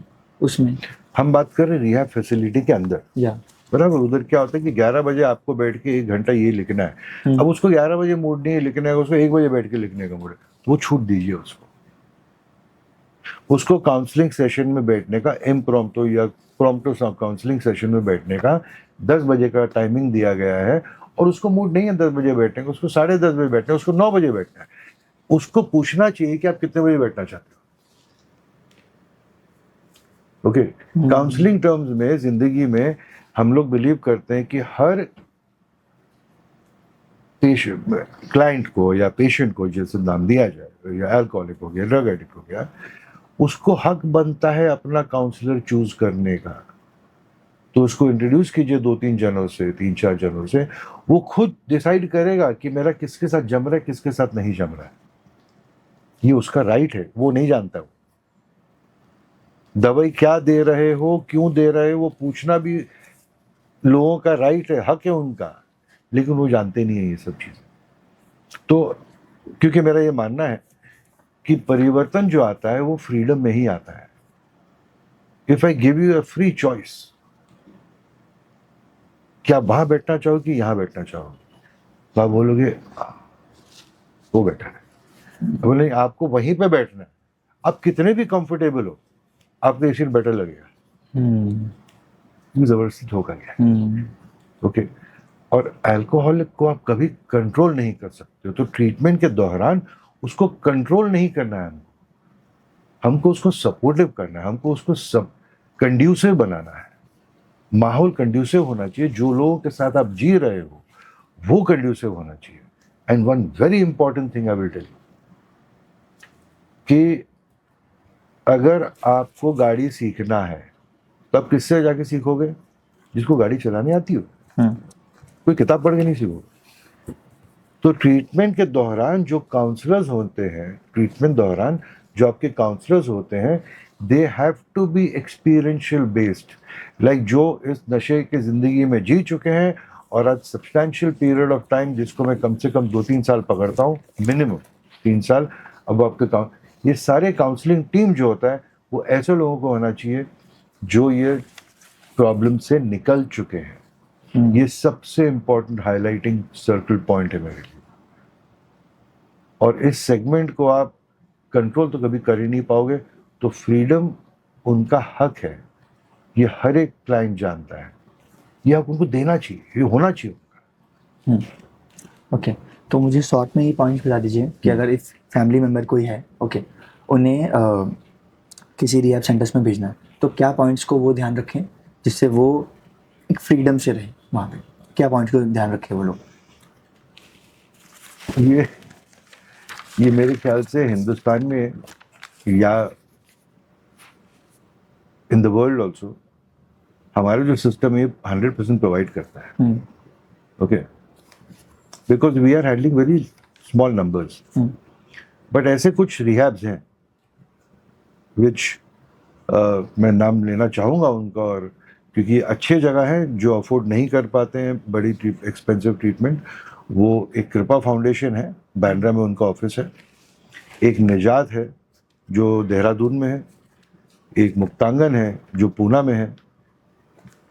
ये 3 जगह छोड़ के मैं चौथा जगह इंडिया में नहीं जानता हूँ जो फ्रीडम कहाँ से चालू होता है, चॉइस ऑफ एडमिशन। मैं एडमिशन करना चाहता हूँ या नहीं चाहता हूँ, मैं एडमिट होना चाहता हूँ कि नहीं होना चाहता हूँ, हमारा क्या वो वहाँ पे है, ये तीनों जगह में है। और हमारे में लग्जरी सेगमेंट, हाँ अब गए हैं, हाँ, इन तीनों को मैं बगैर पर्सनल एक्सपीरियंस कोई बात नहीं करता हूँ, विदाउट पर्सनल एक्सपीरियंस में बात ही नहीं करूँ। मैं कृपा में खुद मेरी ट्रीटमेंट हुई थी, निजात को पर्सनली जानता हूँ, निजात वालों को, मुक्तांगन वालों को खुद पर्सनली जानता हूँ।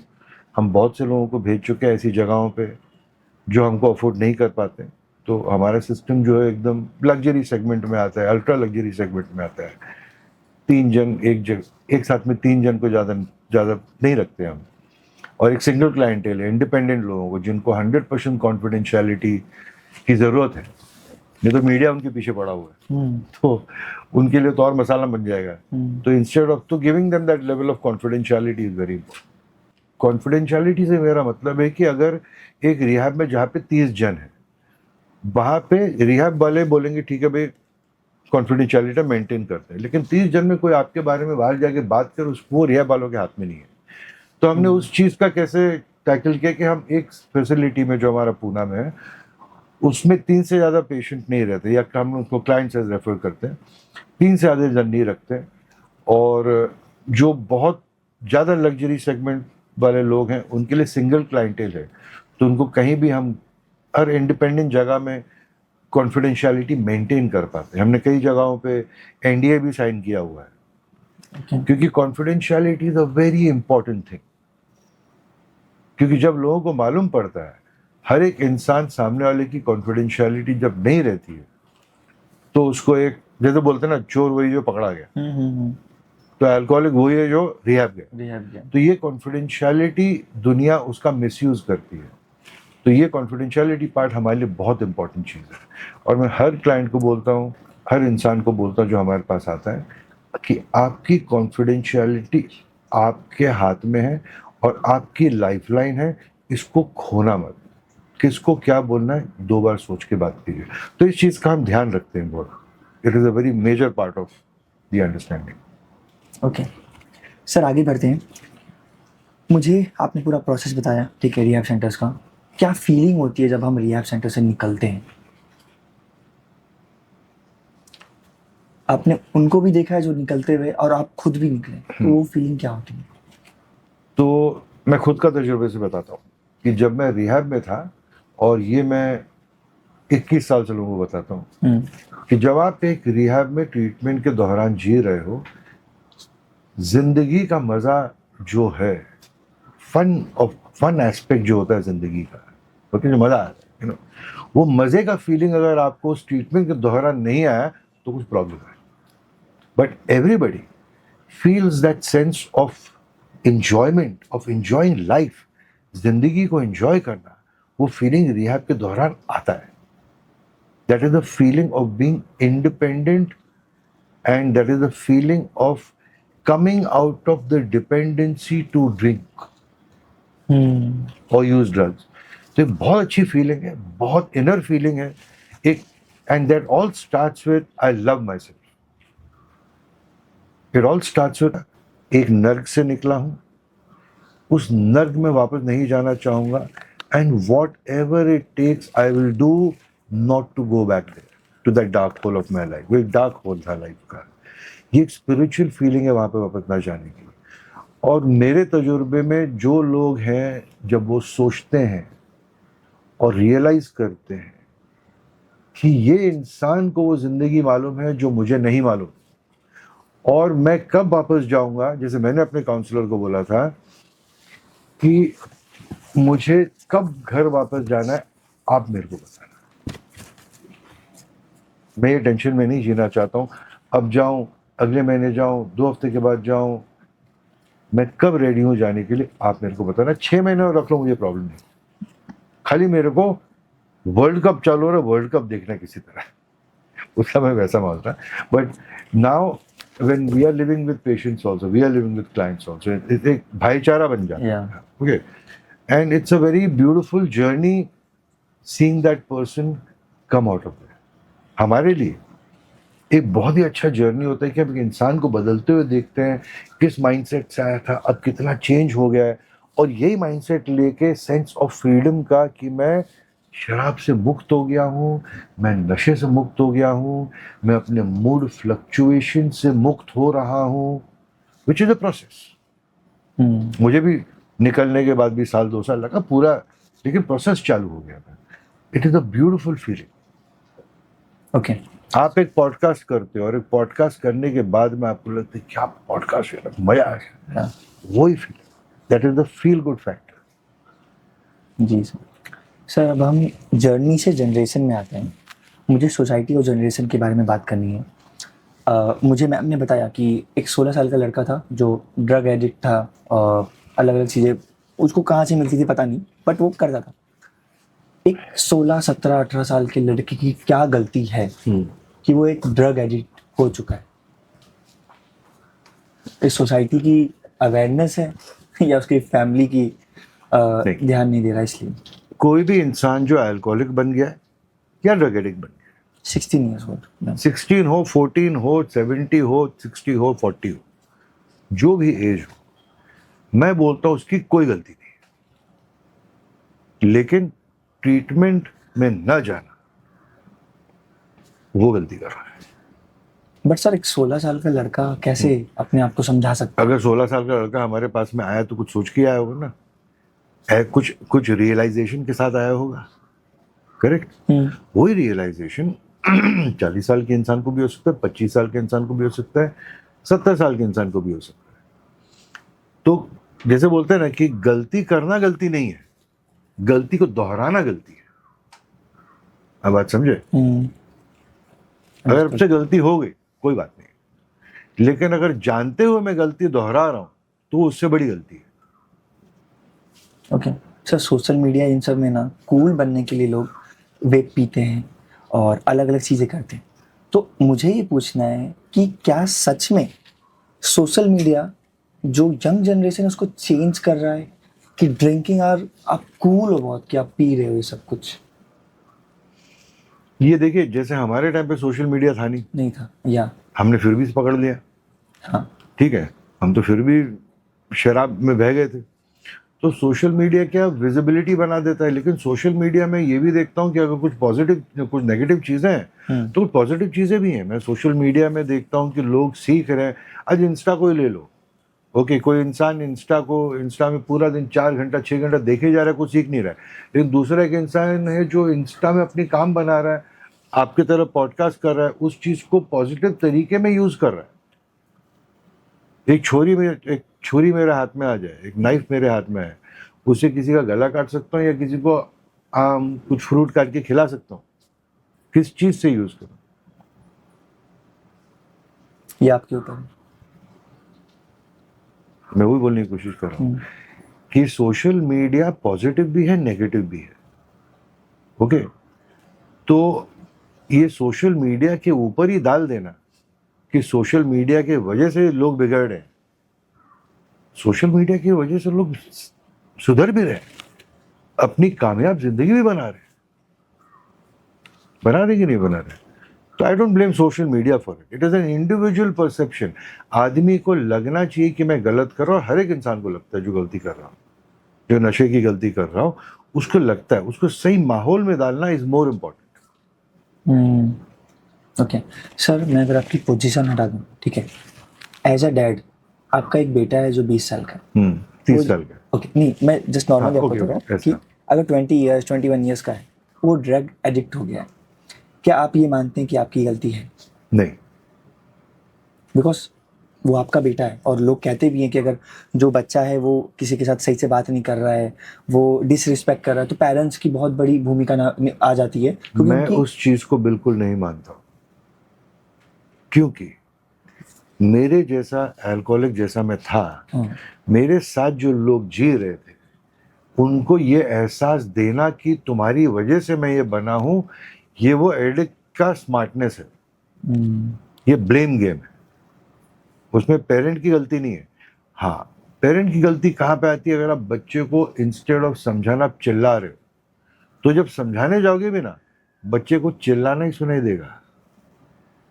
मेरी माँ मेरे से कितने भी प्यार से बात करती थी, कितने भी प्यार से समझाती थी, लेकिन मुझे यही लगता था कि वो मेरे से नफरत करती है, मुझे प्यार नहीं करती, मेरे को ज्ञान दे रही है। तो ये पेरेंट की गलती नहीं है। I don't blame any parent, anybody living with a person an alcoholic, drug addict, उनकी गलती बिल्कुल नहीं है। नशे में घुस गए, और कामयाबी भी उसकी है जो नशे से निकलता है। सर, सोसाइटी में ऐसी कौन सी 3 चीजें आप ऐड करना चाहते हैं?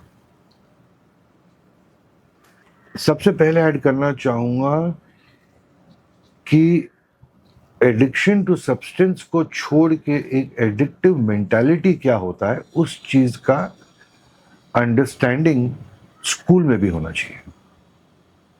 ओके, एडिक्टिव मेंटालिटी क्या होता है? लोग बोलते हैं ये बहुत एक्सट्रीमिस्ट नेचर है, बच्चा हमारा बहुत एक्सट्रीमिस्ट है, या तो 10 घंटे पढ़ेगा या तो पढ़ेगा नहीं। नहीं, वो एक एडिक्टिव मेंटालिटी को जड़ दे रहा है। तो एडिक्टिव मेंटालिटी पे हर स्कूल में एक चैप्टर होना चाहिए, ताकि, क्योंकि वो एडिक्टिव मेंटालिटी अगर इंसान समझेगा तो शायद एडिक्शन से दूर रह पाएगा। किस तरीके से फैमिलीज तक ये मैसेज पहुंचाना कि don't give up on him, वो कितना भी बड़ा शराबी हो या कितना भी ज्यादा ड्रग्स लेता हो, उस पर गिव अप मत करना।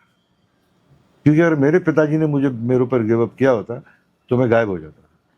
मेरी जिंदगी बच गई, क्योंकि बहुत लोगों ने मुझ पर, पूरी दुनिया, क्योंकि मेरे जिंदगी में everybody had given up on me other than my father. So don't give up on that person. उस पे don't write him of, and he will bounce back. तीसरा मैसेज एक ही देना चाहूंगा कि जिंदगी में हर दिन 45 मिनट्स टू 1 आवर एक ध्यान करो, एक मेडिटेशन करो। ओके सो, जब आप इतने एडिक्टिव थे, तो आपके पेरेंट्स या फिर आपकी फैमिली का क्या रोल था आपके लाइफ में रिकवरी के फेज में? तो रिकवरी के फेज को समझने के लिए सबसे पहले तो एक एडिक्शन फेज जब मैं था, तो हर एक इंसान गिव अप कर दिया था मेरे ऊपर, लेकिन मेरे डैड ने मेरे ऊपर कभी गिव अप नहीं किया था। तो अभी भी बहुत रिसेंटली मैंने अपनी बहनों से बात कर रहा था, तो मैंने बोला था डैड ने मेरे अगेंस्ट कभी कुछ बात किया होगा या मेरे को समझने को नहीं दिया कि डैड ने कभी मेरे नाराज हुएंगे। तो बोलते भैया आप जितनी शराब पीते थे हम लोग आपको बहुत पहले थे, लेकिन डैड उस समय भी बोलते थे my son will change one day, don't worry. Dad को कॉन्फिडेंस मेरे में था, और डैड का वो कॉन्फिडेंस मेरे ऊपर बहुत इम्पैक्ट किया। कि एक दिन, ये बताऊं, शेयर करता हूं कि मैं रिया पहुंचा कैसे। एक दिन मैं, पिताजी आए 10:15 बजे, मेरे को ढूंढ रहे थे, और बाथरूम का दरवाजा खोले और देखे कि मैं 10:15 बजे सुबह उठ के दारू पी रहा हूँ बाथरूम में। तो मैं बोला अरे मर गया, फंस गए, अब आर्ग्यूमेंट होगा माँ से, ये वो। तो मैंने डैड को जाके बोला कि मुझे आपसे बात करना है। बोले बोलो। तो मैंने चालू यूं किया था कि मेरे से nobody talks to me in the house, घर पर मुझसे कोई बात नहीं करता है। और अगर आप लोगों को लगता है कि ऐसे करके बात नहीं करके मैं शराब पीना बंद कर दूंगा या कम कर दूंगा, तो you are all living in a fool's paradise. तो जब मैंने ऐसे बोला तो मैंने सबकॉन्शियसली रियलाइज कर 2 पैक पिया हुआ था कि मैंने गलत बोल दिया। डैड से मैंने इस लहजे में कभी बात नहीं किया है, खामोका हो गया, तो मेरा लहजा चेंज हो गया बाय डिफॉल्ट कि मैंने रात बहुत कोशिश की है, बहुत कोशिश कर रहा हूँ, दारू बंद नहीं हो रही है। मैंने घर पे सोचा था संडे को ही पीऊँगा, सैटरडे को ही पीऊँगा, बॉम्बे के बाहर ही पीऊँगा, ऐसे बहुत कोशिशें की है मैंने। फेल्ड अटेम्प्ट मेरी ज़िंदगी में बहुत है। अब मैं नतीजे पे पहुँचा हूँ कि I will drink and die, I am destined to drink and die. मैं पी के ही मरूंगा, मैं पी के ही मरूंगा, इस नतीजे पे पहुँचा। डैड सुनते रहे मेरी बकवास। और अगला स्टेटमेंट मेरे से आया, पता नहीं कहाँ से, अगला स्टेटमेंट कहाँ से मेरे से आया कि मैं हेल्प एक्सेप्ट करने को तैयार हूँ अगर कोई मेरी मदद करने को तैयार। तो वहाँ पे डैड ने मुझे पॉज किया, बोले हेल्प एक्सेप्ट करोगे? मैंने बोला हाँ। बोला 24 घंटे तो get you help. He got me help. फिर मिला मैं उन लोगों को और डैड, बहुत बातें हुई। डैड ने मुझे एक ही चीज़ कहा कि शराब ने तुमको क्या से क्या बना दिया वो सिर्फ तुम जानते हो, शराब के साथ तुम क्या जिंदगी जी रहे हो वो तुम जानते हो, सबसे बेस्ट और कोई नहीं जानता। लेकिन 4 महीने, ये बोल रहे अगर 4 महीने का ट्रीटमेंट है और अगर 4 महीने में शराब का प्रॉब्लम खत्म हो सकता है आपकी जिंदगी में, तो 4 महीने के इंसान की जिंदगी में कुछ नहीं है बेटा। And I accepted it, I agreed. मैं क्योंकि मुझे मेरे डैड के ऊपर भरोसा था कि ये जो बोल रहे हैं सही बोल रहे, और मैं एडमिट हो गया। वहां से मेरी जिंदगी बदल गई। फिर मेरा फैमिली सपोर्ट बहुत था कि आज एक घर जो ओपन हाउस था शराब के लिए, दुनिया में कोई भी आ जाए, रात को कोई भी आ जाए, किसी को शराब कम पड़ेगा मंगा लेंगे मेरे घर से, उस घर में आज 23 सालों में शराब सर्व नहीं होता। That was the biggest support my father give me. इतना कॉन्फिडेंस क्यों था आपके ऊपर आपके डैड का? रीजन क्या था, आपको क्या लगता है? हर कम एज में एक successful बच्चे को अपने बाप पे या अपने माँ पे, दोनों में से एक पे इतना कॉन्फिडेंस होता है। और अगर कोई बच्चे को या कोई इंसान को कॉन्फिडेंस नहीं है तो इंसान की जिंदगी में कुछ प्रॉब्लम है। उसको पहले सॉर्ट करना चाहिए। क्योंकि मैंने एक चीज सीखा और एक चीज समझा जिंदगी में कि जो मेरे माँ बाप मेरे लिए कर सकते हैं दुनिया का कोई इंसान नहीं करेगा। सर, मेरा नेक्स्ट क्वेश्चन ऐसा है कि इफ़ कोई पर्सन चुपचाप बैठकर हमारा पॉडकास्ट देख रहा है, तो कल सुबह होते ही वो क्या स्टेप ले अपनी लाइफ में, वो एडिक्टिव पर्सन है तो सबसे पहली बात मेरा ये मानना है कि 21 सालों में कुछ 4 या 5 जनों ने मुझे फ़ोन किया हुआ डायरेक्ट, जो शराब या ड्रग्स के आदी थे। लेकिन 1000 जनों ने फ़ोन किया होगा जो उनके साथ में जीते हैं। So my message is to the family कि there is life beyond alcohol and drugs. और आप जब चाहो मुझे फ़ोन कर सकते हो, डिस्क्रिप्शन आप डाली दोगे, कॉन्टैक्ट्स डाली दोगे, तो वी आर देयर 24/7। कभी भी, हाँ रात को समझो 12 और सुबह 10 के बीच में हम सोते हैं या तैयार होते हैं, बाकी कभी भी फ़ोन कीजिए। एंड वंदना जी आपको बॉम्बे में मिल सकती हैं, हम पूना में भी हैं, कैलकाटा में भी हैं, कभी भी आके मिल सकते हैं। हम अलग अलग शहरों में जाते हैं लोगों को मिलने के लिए। तो अमेरिका तक पहुँचा, अमेरिका भी गया हूँ, दुबई, मॉरिशस, बहुत मलेशिया, बहुत सी जगह हमने ट्रैवल किया लोगों को मिलने के लिए और उनको मोटिवेट करने के लिए कि हेल्प को एक्सेप्ट करें। कोई इंसिडेंट है जब आपको कोई कॉल आया है और मतलब उन्होंने कोई वीडियो देखा है आपका और उन्होंने लाइफ चेंज की, ऐसा कुछ इंसिडेंट हुआ? ऐसे बहुत से इंसिडेंट। कोई एक आप कहना चाहेंगे? तो एक पॉलिटिकल फैमिली था नेबरिंग कंट्री का। तो मेरे मेंटोर हैं डॉक्टर जयरा जानी, उनका नाम जिक्र नहीं हुआ पॉडकास्ट में, लेकिन जो मैं हूँ आज इस काम में डॉक्टर जयरा जानी, थैंक्स टू हिम। तो उन्होंने फ़ोन किया कि भाई फ्री हो? तो मैंने बोला हाँ। तो बॉम्बे में? बोला हाँ। तो बोला एक है पॉलिटिकल फैमिली है, थोड़ा उनको मिल लो। तो मैंने बोला ठीक है। तो उसकी बहन बॉम्बे में रहती है, तो उन्होंने मेरे को फ़ोन किया कि महेश जी हमारे मिलने के लिए, लेकिन मेरा भाई जो है वो अगर डिटॉक्स के लिए भी अग्री कर लेगा 10 दिन के लिए, तो हमको बहुत फ्रीडम मिल जाएगा काम करने के। काम में भी इंटरफेयर करता है। ओके। तो मैंने बोला ठीक है। उसने अपनी बहन को ये भी बोला कि मेरे को चल के पहले बॉस का स्पीकर लेंगे हम लोग, उसके बाद में जाएंगे महेश जी को मिलने, नहीं तो नहीं आऊंगा। बोले ठीक है। भयंकर ड्रग्स लेता था वो इंसान। आया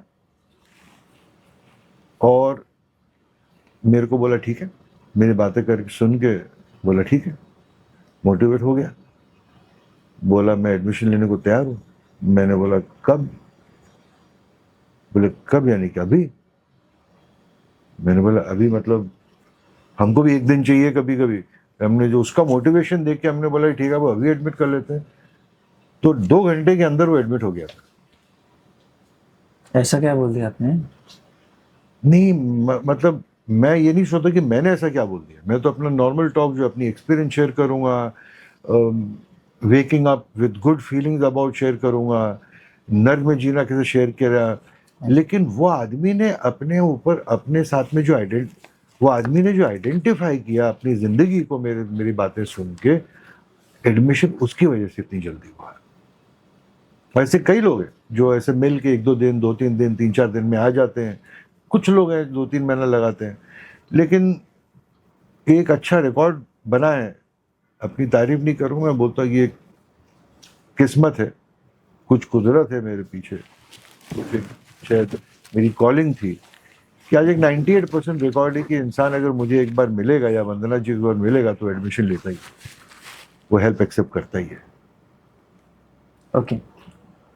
सर हमारे पॉडकास्ट के लास्ट फेज में हम 3 वंडर वर्ड्स करते हैं, जिसमें मैं आपको शब्द दूंगा और उस शब्द में आप उस वर्ड को लेकर क्या सोचते हैं आप वो बताइए, ठीक है? मेरा पहला शब्द है डैड।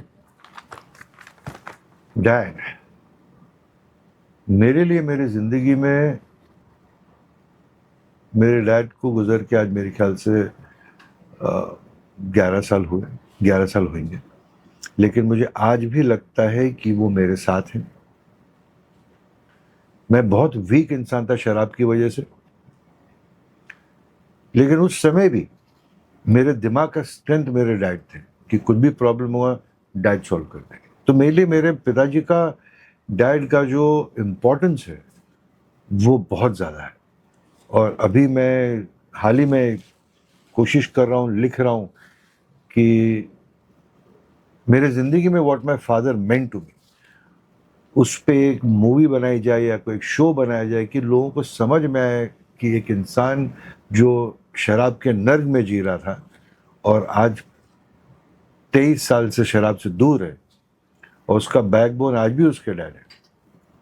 और मैं चाहता हूँ कि हर एक इंसान अपने डैड मॉम को भी कि ऐसा रिश्ता रहे कि फ्रीडम के साथ कुछ भी बोले।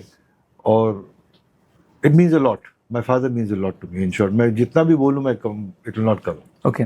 सेकंड शब्द है, इससे पहले मैं एक बात बोलना चाहता हूँ। हमारे यूपी साइड में होता है कि ये इंसान ने घाट घाट का पानी पिए, तो ये उपाधि अगर आपको दी जाए तो कोई बुरी बात ना हो। Second word is ethics. क्या है आपके एथिक्स? एथिक्स को लेके आप क्या सोचते हो? आपने पूरी लाइफ अच्छे से जी, अच्छा भी बुरा भी हर चीज़, तो आपके एथिक्स क्या है जो आप हमेशा फॉलो करते हो?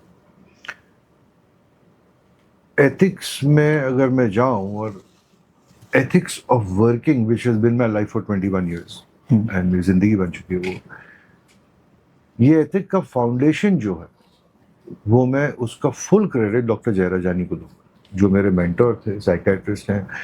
21 सालों में मैं किसी और साइकेट्रिस्ट के साथ काम नहीं किया हूँ, और मैं इस ज़िंदगी में किसी और साइकेट्रिस्ट के साथ काम नहीं करना चाहूँगा। और डॉक्टर जयराजानी को बोलता भी हूँ कि भाई यू हैव टू आउटलिव मी। वो मुझसे 13 साल बड़े, लेकिन आपको मुझे आउटलिव करना पड़ेगा। तो एथिक्स मैंने उनसे सीखा था, और एथिक ये थे कि हम किसी को भी फोर्सिबली ट्रीटमेंट में नहीं डालेंगे, उठा के नहीं लेके जाएंगे, एक गलत काम नहीं करेंगे।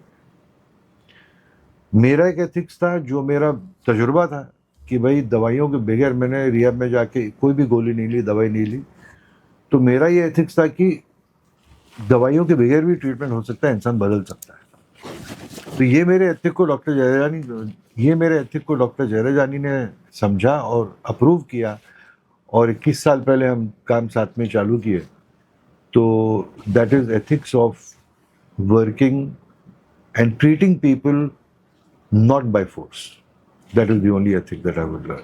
सर लास्ट शब्द है, आप अपना समय लीजिए और मुझे इसके बारे में सही से बताइए। फैमिली, ये शब्द सुन के क्या लगता है? फैमिली।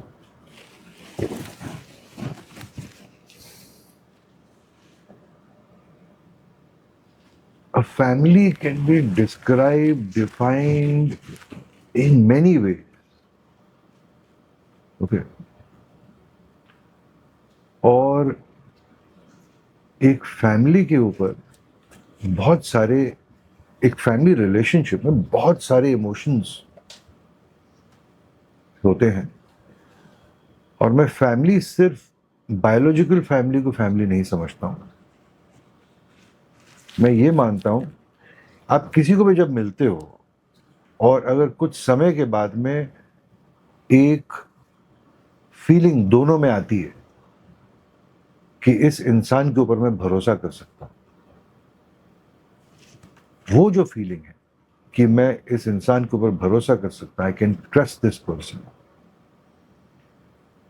वो खुद के अंदर एक फैमिली क्रिएट करता है।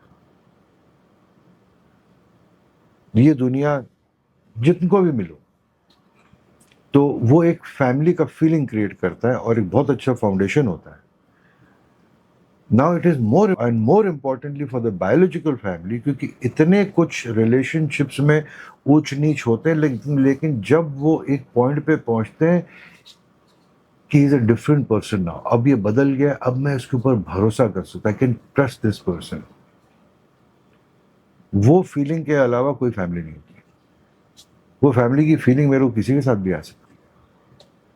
बायोलॉजिकल फैमिली तो डेफिनेटली, बट दुनिया में भी जहाँ पे भी एक इंसान के ऊपर भरोसा हो जाता है तो एक पार्ट ऑफ फैमिली बन जाता है। बगैर भरोसे पे इट इज स्टूपिडिटी। खाली मास्क पहन रहे हो, खराब किसी की तारीफ कर रहे हो, वो सब मास्क पहन रहे हो, और ये दुनिया को मास्क से निकलना चाहिए। सुपर। सर हमारे पॉडकास्ट का एक लास्ट पार्ट है, अभी Sure. सारे कैमराज आपकी तरफ आ जाएंगे।